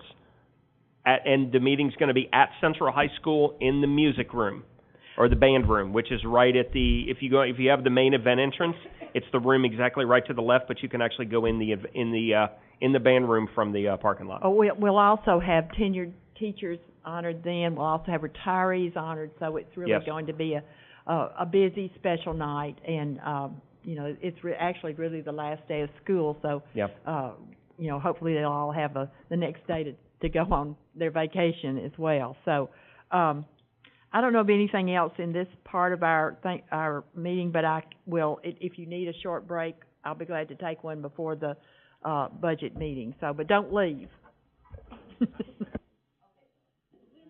Needs to leave, so.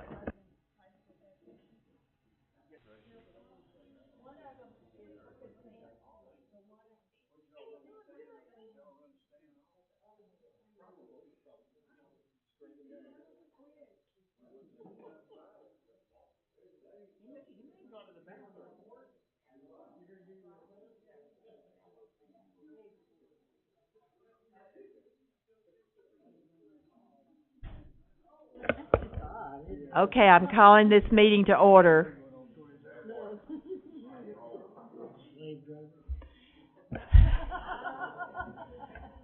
Okay, I'm going to ask board members to open up the financials and let's look at them. I'm really excited at the work that Doug and Shipra have done to get it down to, all right, behave yourself over there. Are you going to put this up there? Okay.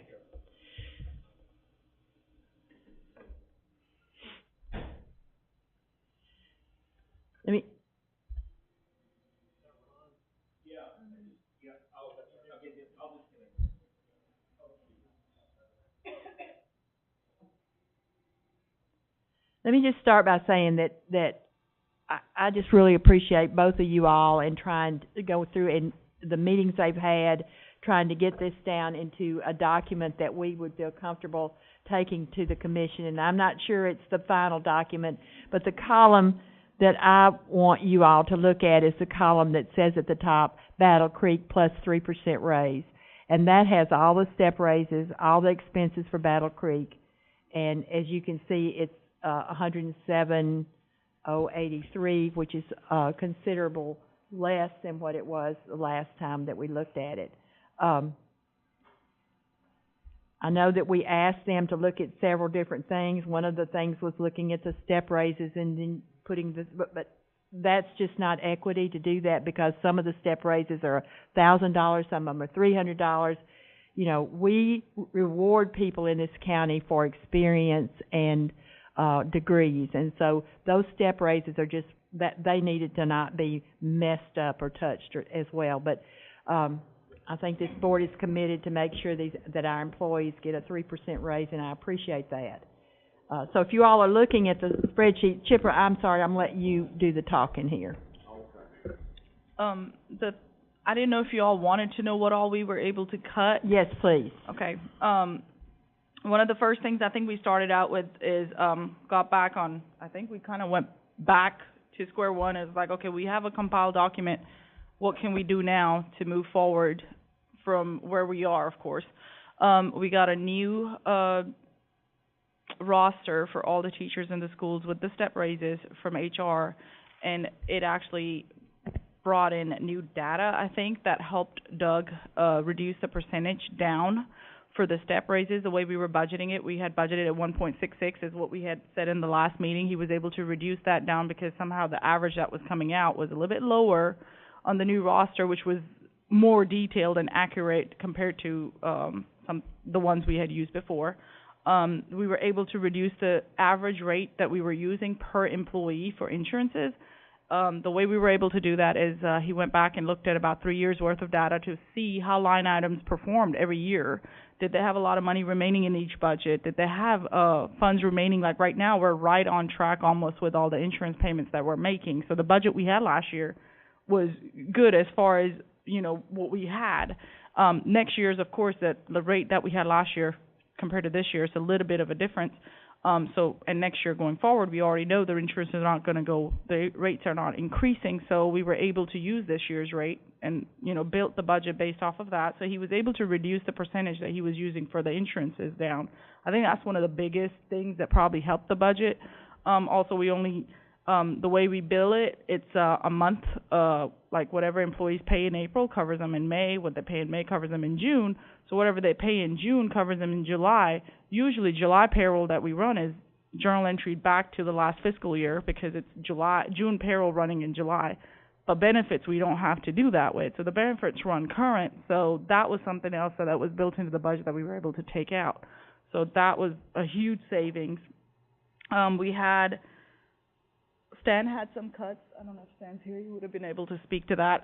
He had some cuts that he made, and Dr. Lang made some cuts in his that were able to affect those columns. Of course, we still have cuts that everybody else has contributed that would affect the all new positions column.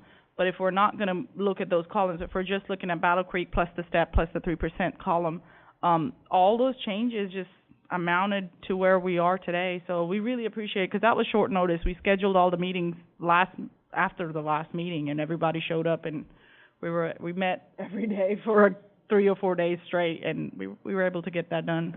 Well, I appreciate it. Doug has met with me several times, and what is the expectation? I said I want to take something to the commission that we can justify. Battle Creek, they know they expect that increase in Battle Creek.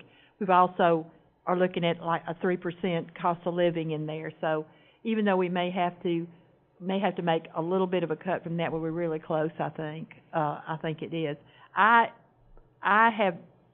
This is me personally. I really think that they're beginning the work on their budget. The commission is right now. They haven't even started on it, and so I really think that we are in a pretty good shape right now. We're going to have to come back at some point, but I would rather wait and see what the tax rate is going to be, where they are. And they, we were with them and have been in touch with them, and they have got a lot of work to do because they've got a lot of shortfalls that for various reasons. And so I'm just pleased that we've gotten to this point. David, I'm not going to repeat this for you, so. Okay. If you were looking, Dave, just look at the column there, that the top of it is Battle Creek plus 3% raise. That includes all the step raises. It includes all of Battle Creek. It is a big difference in what we were seeing in the last document, and they have met and worked and gotten it down to that level. So, Ms. Morency. I apologize for not being really familiar with this, but my concern is we did a rate study, and we had employees in the 80 percentile range. Is that bringing them up? Is that not included in this, or is it included in this? Okay, thank you. No, this, so what you'll notice in the columns is the salary study is not included in here.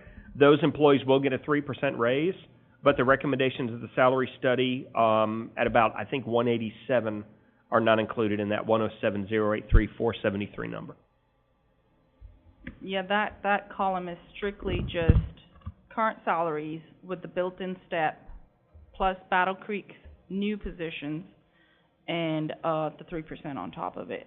So the salary study, and if that's, is that what you were talking about, the new salary study that was done? Yes. That would be in the second to the last column that says new positions with the salary study included in it. So that was 109 million is what it's saying right now on here. That's an extra $2 million for those. I think at one point we were just looking at doing a few of those. Is that still in there? 150,000, none of that's in there. Nothing. None of it's in there. No, Okay. Except for Battle Creek, there is no other new positions in that column. Okay, one of the problems I had with the salary study is that they didn't really come talk to any of some of the employees. They didn't really look at it. Actually, the work that was done to see what the salary was around us was done by staff, and by me to just get those. I mean, to pick out, for instance, Blount County is who they used, and I went to Blount County's website, they weren't the same figures. So I'm not really sure that it was, I don't know that we got a $25,000 benefit from that salary study. Well, it's just my concern that we're raising some employees and we're not raising the others. Well, we're raising all of them 3%. No, I understand that, but we have employees that are working for us that are at 85, according to the study, are at 86, 85, and 86% of what they should be making, what their job description should be.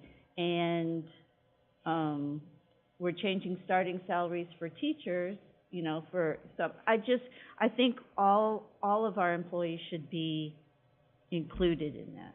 And that's just my opinion. That was something that we had talked about. It's $2 million to do all of them. No, because that's with the new position.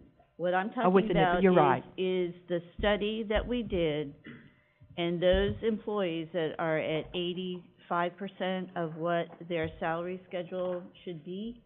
I just feel like we're just kind of pushing them off and say, yeah, but we're gonna do this over here. The ones that were 85 were maintenance employees, weren't they? Mm-hmm. Well then, those would be the only ones that I would really be okay to consider because they were low. But I don't know how much money that was. Stan? Stan? Some of the others in there, I don't. If you could put that up, that would be helpful. Around $100,000 for that. For the maintenance people, they're the ones that were the lowest. Absolutely. There were a couple of positions in there that were really high price sort of things. But just those maintenance positions.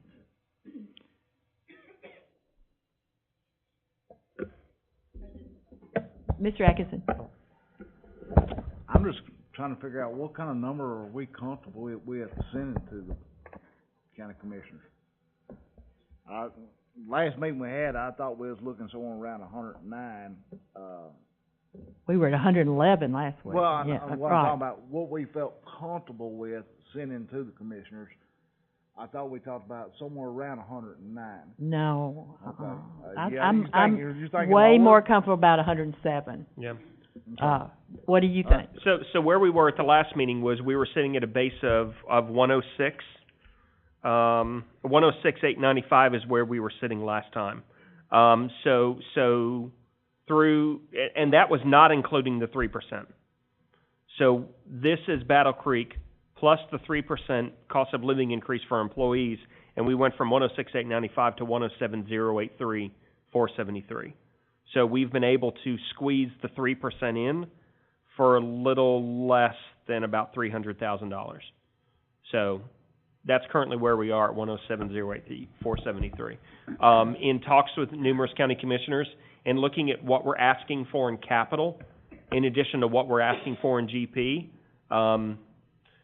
going a little bit higher than the 107,083 is probably going to be difficult. We're probably going to have to look at supplementing our budget if we ask for anything higher at a fund balance, which of course is not a recommended course of action. So the 107,083 is probably pretty as low as we can probably go without sacrificing any more services. Because we're already going to sacrifice some services. So basically all of the positions that we were looking for, like with behavioral specialists, and that's all gone. Those are out of the budget now. So we don't want to go any lower than that because we cut pretty deep in August this year. So we don't want to go any lower. Mr. Pennings. Stan, did you say about $100,000 to bring our maintenance people that are up below their? Yes, sir. I just found the number actually that I sent to Mr. Lucone. It's $130,000, $130,147. I would like to see us add that in there because if you remember right when Train came here and we first started the Train program, they said one of the reasons we were having a problem is because we were paying maintenance so little that they got training through us from just doing the job, and they went to somebody that would pay them the way they're supposed to be paid. So I would like to see us add that, whatever we need to add to bring those employees up.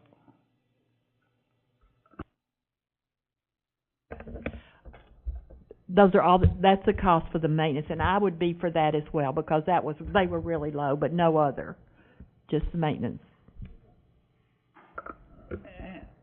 I mean, sorry, go ahead. And then I would say to my fellow board members, if this is what we really think we need, and the budget that we should get, then let's stick to it.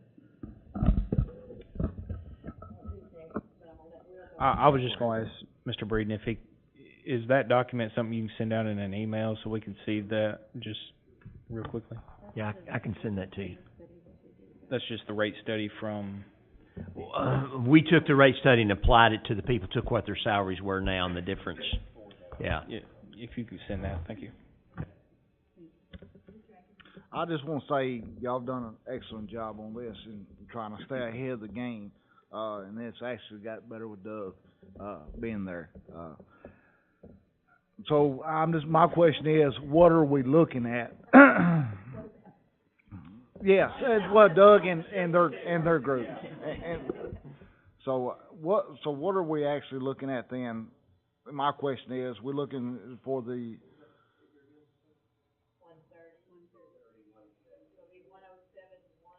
So we're looking for the Battle Creek and the 3% raise and the maintenance group, $130,000. Is it anything else out there as far as 85% or? Honestly, I certainly think we can justify that, absolutely, but I think what you're saying, what the commission says, I understand that, but we also need to meet our basic needs and keep good employees, what we got, our maintenance department. If we lose them, we're gonna be back in the same situation we've been in the past. Go ahead, On the rate study, were there any, other employees that were below were around 85% other than the maintenance? Yes. Who were they? Here, I'll pull it up.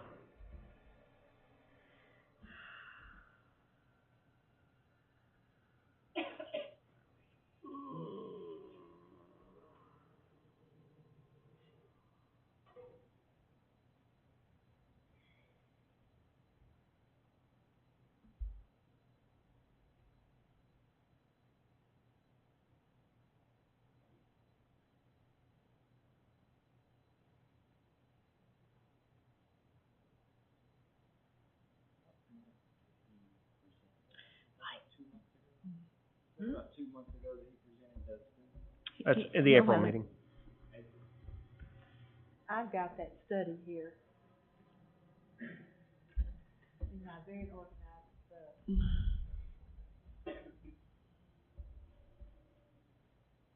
I can't see it. Yeah. Hold on. Trying to make sure I get the right attachment. I know they gave us a figure at the end of it too, didn't they? Yeah. That's benefits review. I think it's on this one. I think it's the job table.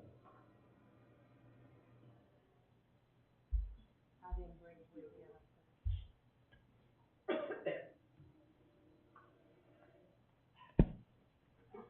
Which one was it? I slipped into them.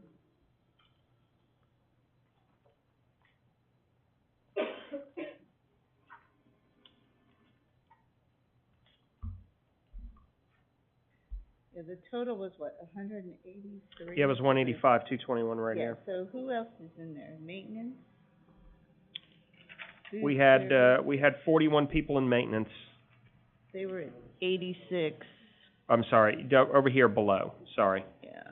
So 8 people with a central office designation, 19 people in maintenance, 28 people in food service, 15 people at the school level administration, 4 people at the school level support. Total of 74 people for a total of 185, 221. So we had some in each of these categories.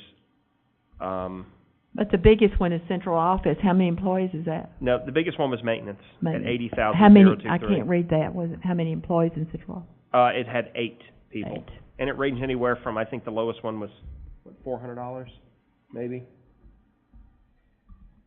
And I'm not sure what the high What was was. the highest one? I don't know what the high one was offhand. I'm not 100% sure. Let me go back to the works. What comprises school level administration? Principals, assistant principals. Yeah. Those principals? Yes. Yeah.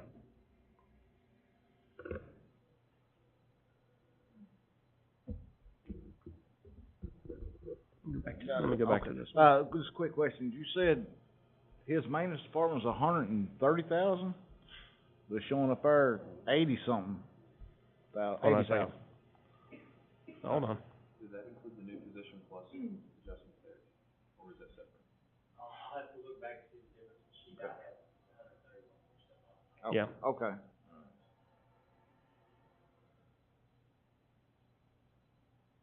So what we'd have to do is for the Yeah, I found what they originally gave, so they didn't have some names associated, so I don't know if they have.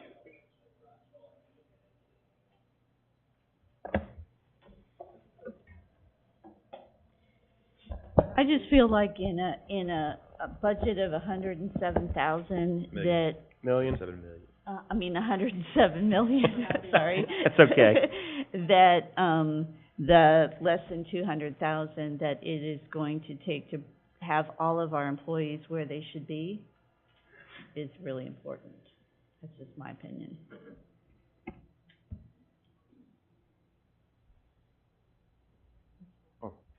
Yeah, I'd probably echo that. I'm starting to get uncomfortable when we're kind of carving things out in that manner. If there's questions about how good the data is, I can understand that, and maybe we need to have a bigger discussion on that. But I'm really starting to be uncomfortable that out of a total personnel budget of close to $80 million, we're carving out about 75,000, I think, is what we're carving out there as saying we're not willing to do that. However, we are willing to do a 3% raise plus a step increase plus some other things, but we're just carving that out. And that starts to look like we're picking on certain areas, and I'm not sure as a district that's a direction we want to, let me say, if we had, because I know we don't have the data on a salary study for example, teachers across the board. We've kind of done our own, but there's no, it would be like we start carving out certain teachers saying, well, we don't feel like they deserve that. We would never do that. So that starts to be, I start questioning what we're doing at that point. This is how many budget meetings have we been to? I can't. Here you go. Oh. And that figure went down to $150,000 for some reason from $187. In one of the budgets we had, those of you that've been here, and I certainly think that that maintenance absolutely needs to have an adjustment made because they were in the 80s for sure. Okay. Well, I'm kind of with Mr. Moore and Ms. Donna. I mean, if all of those people are below scale, we should bring them up. I mean, what is the total cost of $220,000, something like that? I'd say we should bring everybody that was on that schedule, bring them up to where they should be. And that's treating everybody fair. Can we have, go ahead. I was just gonna suggest that, well, we got it in there right there, the next line over, Battle Creek plus a 3% raise, plus a step proposal and 3% raise. Is that what we're looking at? Mm-hmm. The one before that. The one before it. Okay. Yeah, because the step proposal, I think, is not the actual, just the step raise. I think that's the proposals that were brought in. And I think one of them was asked to be put on, the last proposals that were presented at the board meeting, the packet. So I think it's one of those scenarios that was in there. And I was gonna agree with you, because when I did the numbers, that's what I was thinking, because we've got Medicare, Social Security, and TCRS. Any increase we do, all three of those get affected, so it will be about 200-some thousand instead of 185. But Just 185 without the benefits. without the benefits, yes. I would like to know if that is what y'all want, specifically which department, so he would have to pick and, take them out of there. Is it specifically just the people that are 85%, and lower, as far as the market index was? Or is it everybody who was on that sheet? 'cause the 185, of course, was the total. We can't do that, that's a lot. Well, 'cause that whole sheet, the 185 was for all of them. Okay. Yeah, that's what I was looking at too. Yeah. So is that what we're looking for, the Battle Creek positions, the 3% raise and the salary study? I guess that's what that is, just a salary study, ain't it? 185 for all those positions to bring them up. That actually has the new positions in it too, yeah, sorry. I guess my question is when it says, the salary market index is at 88%, so the number below that, is 28? So those 28 aren't even at 88%, is that what that's saying, or am I not understanding that? I think from the presentation, he was saying that those are the number of people that are below the percentage in his study of being compensated at the level that they're supposed to be compensated at. Which would be Which would be an aggregate of 88%. Those 28 positions altogether equal 88% below. Okay, so if we gave them a raise, then that would go up to what, 90, whatever? I mean, Well, there's a couple things to take into consideration. Are other districts that are doing raises as well. So if the districts that he studied are also doing a 3% raise, that won't change at all. If they don't do a 3% raise, then it will change. right, but everybody, I guess my thing is, if you have, and I'm just using teachers, if you have teachers at this level, and then you have the food service at this level, and we give everybody a 3% raise, they're still gonna be at the same level. Yes. So we need to bring up the other ones and also give them the 3% raise. Is that? That makes sense. Okay. That's what I'd like to see. I'd like to see all of our employees making what they should be making. Still $187,000 to do that. Is that correct? That's $185,000. $185,000 plus benefits around $200,000. So it's like 200 and something thousand. 207. So that would make our, what we're looking at, $107,290,000, correct? I'm sorry, Mr. Beaver, let him speak while you're calculating. Okay, one of the things that, I heard, Chairman say that she don't have a lot of confidence in this study.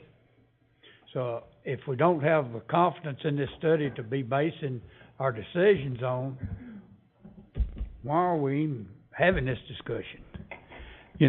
Let's find something that we can, base, something solid that we can base it on. But if we got questions about the study, I don't think we should be using it. And I'm not saying, we wanna do everybody equal, but, is the study what we paid for? Honestly, Mr. Moore. I was just waving actually, Ms. Reaver, I would agree with you on that in concept, and I think that's the valid first question is do we accept the study as its value? My issue was if we're not going to accept the study at its value, why would we raise the maintenance level, accepting those numbers but not others? That's where I start to have a problem. If we're going to accept the study and raise anybody, we need to accept the study. When we start picking and choosing on that is when I get very uncomfortable that we're now picking apart the study and just using the parts we like and discarding parts we may personally not like, and that's where I start to have a problem. That is a good question, though. We should, as a board, decide if are we willing to accept that study, and if we, I think when this all started, I think we agreed that there were some areas we felt like that needed to be some corrections on those.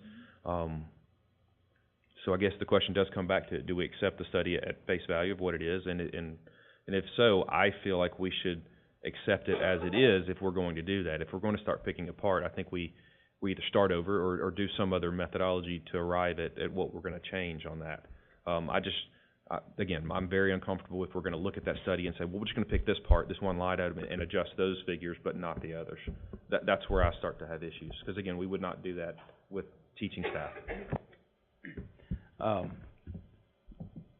Kind of piggybacking off what Ms. Morency was talking about earlier, I think an option, possibly, if we're talking about on a percentage, the gulf becomes further for the ones who are at the bottom and the ones who are at the top. And so it might be something we look at if we take the overall budget and apply 3% and then divide it by however many employees, then we would have the ones at the bottom would get the same dollar amount as the ones at the top. The space between them would remain the same.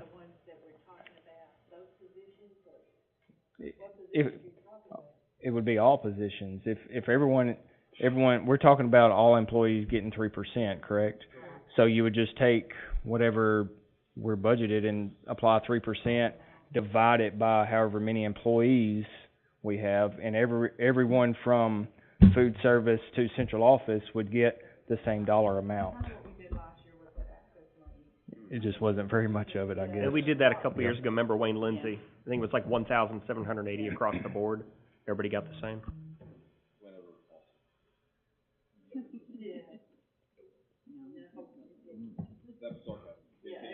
Sarcasm. I would not be for that. I would not. No, I would not. It's y'all's decision, whatever you would want. No. Dollar amount wise, it would be, dollar amount wise, they it got would be relatively the same. no raise last year. 3% cost of living is all they're getting with the 3%. And no, I would not be for that. It would, I think it would, I don't know, it would benefit everyone except the ones who are making more. Yes. Yeah, Mitch, great idea. That's Wayne Lindsay came up with that idea. I think it was at the end of the 15-16 year when we did that as well. We took the entire amount and then we divided it out. And what happened is you're right, the people that were lower on the pay scale, they made the same amount as somebody that was higher up on the pay scale. And it was a pretty big blowback from our more tenured and seasoned staff of, I'm not arguing that somebody got a lot of money after being here for only 1 year. Good for them. But they looked at it as, I got like a 0.85, a 1.7% raise, and it was a pretty big blow, morale wise. Yeah, it was. Mr. Moore. I have to insert my obligatory comment here that yet again part of the issue we have is we are splitting up the pie into too many pieces, which is why everybody's getting smaller pieces.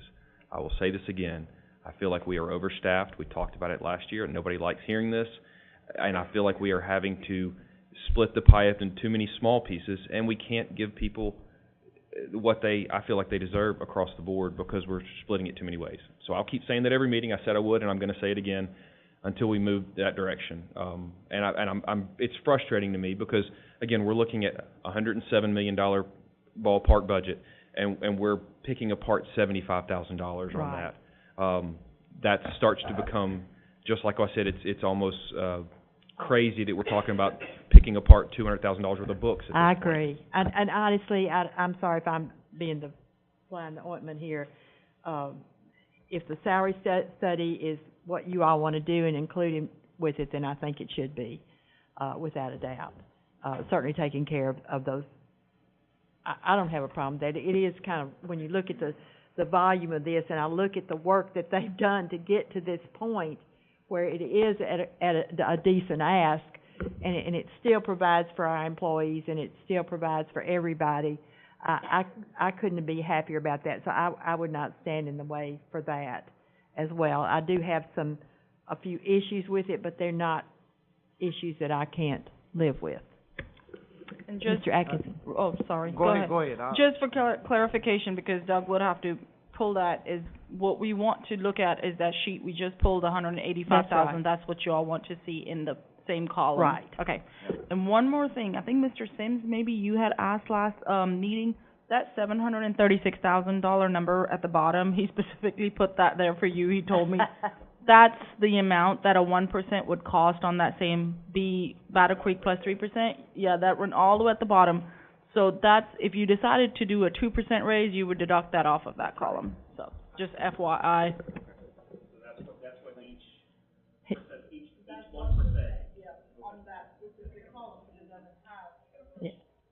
Mr. Atkinson.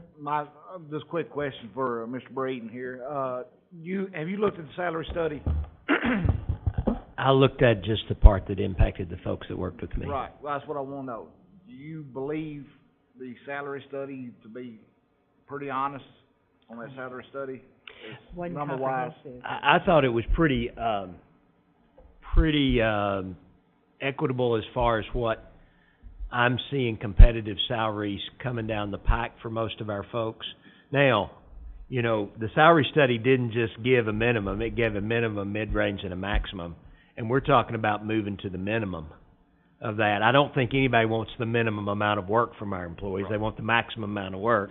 But to move them to the minimum would be an increase, to the minimum of their scale for their job. You know, we're starting to see competition for our jobs. And so, like, for instance, I've got one of our employees who works in the maintenance department who makes around $15, $16 an hour, which is pretty average for our maintenance department. He's got an opportunity to go to work for one of the utility companies in town for $23 an hour. It's hard to compete with that. And, you know, he's not going to work as a maintenance person for another school district. He's going to work but it's the same kind of work, and the same, you know, he can get a job both places. Just like high-back units. You've got personnel work on high-back units. They can get jobs making $25 to $30 an hour, and we're probably paying them $15, $18 an hour. And so that's why I'm saying the minimum is a start, but it's not sufficient, but it is a start. But you think this is going to bring us up to the minimum? It will bring what I was looking at, and I was trying. Somebody asked and I'm going back because somebody said, well, it shows 80,000. As I remember going through, they gave us positions. As I started to match some of our people up, they didn't have our people in the right categories. And so that made some difference as we tried to match the people up. But what we were doing was trying to move them to the minimum part of that scale. That's what we were doing. So you pretty much believe the salary study then is to be pretty accurate? I do think it's pretty accurate. Yes, sir. When you look at it for the range. I don't think the minimum is comparable to what they can make it, but I think it gets them closer, it gets them into the range. Sometimes I'd like to see us have for each job that range so that there's room for them to grow within their job. I don't have time to look at it. Ms. Kinzer probably has had time to look at it real close, but it's hard for me to decide whether to believe the salary study or not. I got to hear it from him, and as long as he says he thinks this is good. Absolutely. That's what I got to go with. We're not ready to vote on this document tonight. If we include that in it as well, when we see where we are with the commission, if we have to make cuts down the road, then that might be one we'll consider, or hopefully we won't have to. But my suggestion to you all is that we hold the line with this right now, that we cancel the meeting Wednesday, that we perhaps schedule a meeting somewhere down the line. Let me say this about both Shipper and Doug, though. Doug has been in touch with me. He absolutely gets so excited about this budget every time he's had added a new column or something, and then when I see the work that they got done over the weekend, it's just amazing. So I appreciate it. I know next year when it's really his budget to do and build on his own, it will be a much easier process as well, because he's learned a lot in the process. And so I really appreciate the work y'all done. So yeah, year one's always fun. Year one's always a blast as you learn the ins and the outs, and it's really been a really good collaborative process. As he's, you know, hey Stan, I got a question about this, or Ron, I got a question about this, or Chris, hey, talk to me about this. You know, when Doug and I were meeting today, Schiffer came in and said, I got a question about this. And it's like every time we talk, we get a little bit tighter. and it gets a little bit better. So yeah, we're really lucky. They're great people to work with. You Yeah, know? We could have gotten the opposite. Yeah, So he talked to me initially that one of the departments to talk to about what do you hope to see. I said I do not want to take a back and forth budget. I want a budget that we can go to them and we can justify every penny in it. We couldn't do that with $115 million. I mean, that was just, you know, there's a lack of trust between that we're trying to establish with the commission, and I think it's gotten better because we've done more things with them, just like today and all. But that was my wish to him, is that we take a budget that we can justify every penny of it. So, Sheffer, can you say our new number, please? My average that I did, or not just average, my percentages that I did, of course I did it on my little bitty calculator. I don't think that's made for a $107 million budget, but, I got 207,000, as, the benefits including with the 185. Okay. So that makes it 107,290,514. 107,290,514. 514, yes. Okay. Of course, I just take the 185 and multiply it by all the rates for Social Security, Medicare, and TCRS. Yeah, that's all I did. So, of course, that's like, he's gonna plug them in, and that might be a little bit different. So, guidance for future, we're gonna go ahead and put that in here. So we'll have a column, I guess we'll say, we'll have a column with just the way it is, we'll do just step, we got Battle Creek position, plus 3%, we'll keep that column. And the rest of the columns, do you want us to just hide them for right now? And then we'll add another one with this percentage in there, with this 185 in there. Okay. Because I think we're getting a lot of columns. Go ahead, please. I just want to go back to what Stan was saying, and just to clarify from Saxon, make sure I'm clear. You were only commenting on the positions you specifically had dealt with. I didn't want to make sure that anybody, he wasn't talking about the whole study. Just to be fair, we're all talking about the same thing there. Yeah, I kind of figured that's what he's just, hopefully, coming from him, your department, you looked at it. So, yeah, I didn't figure you did. And just one quick comment. We've been in year one for the last 3 years. I like to see year two. I know. Ditto. And that's one of the reasons why I keep preaching. These two have got to stay around. They got to stick, because one of them goes, Doug goes, we got to start all over again with year one. So I'm walking out with them. Amen, sister. So yeah, they got to stick. Yeah. You have a quorum. You can vote on it.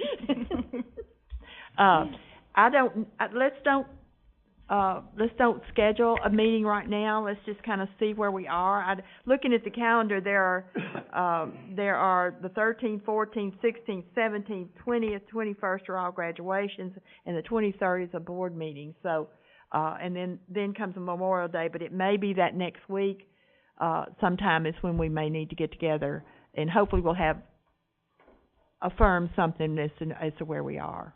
Is that okay with you all? All right. Collaborative conferencing is Wednesday at 5. That is not canceled. If you haven't signed up to go to a graduation, it's really nice to have a board meeting member sitting there, and it's visible. So at least go to the school in your district if you can. So I don't know if Shirley's got the sign up as well. Any of you? Anything else? Then I will entertain a motion to adjourn. All right. Moved and seconded. All those in favor? All right. Thanks.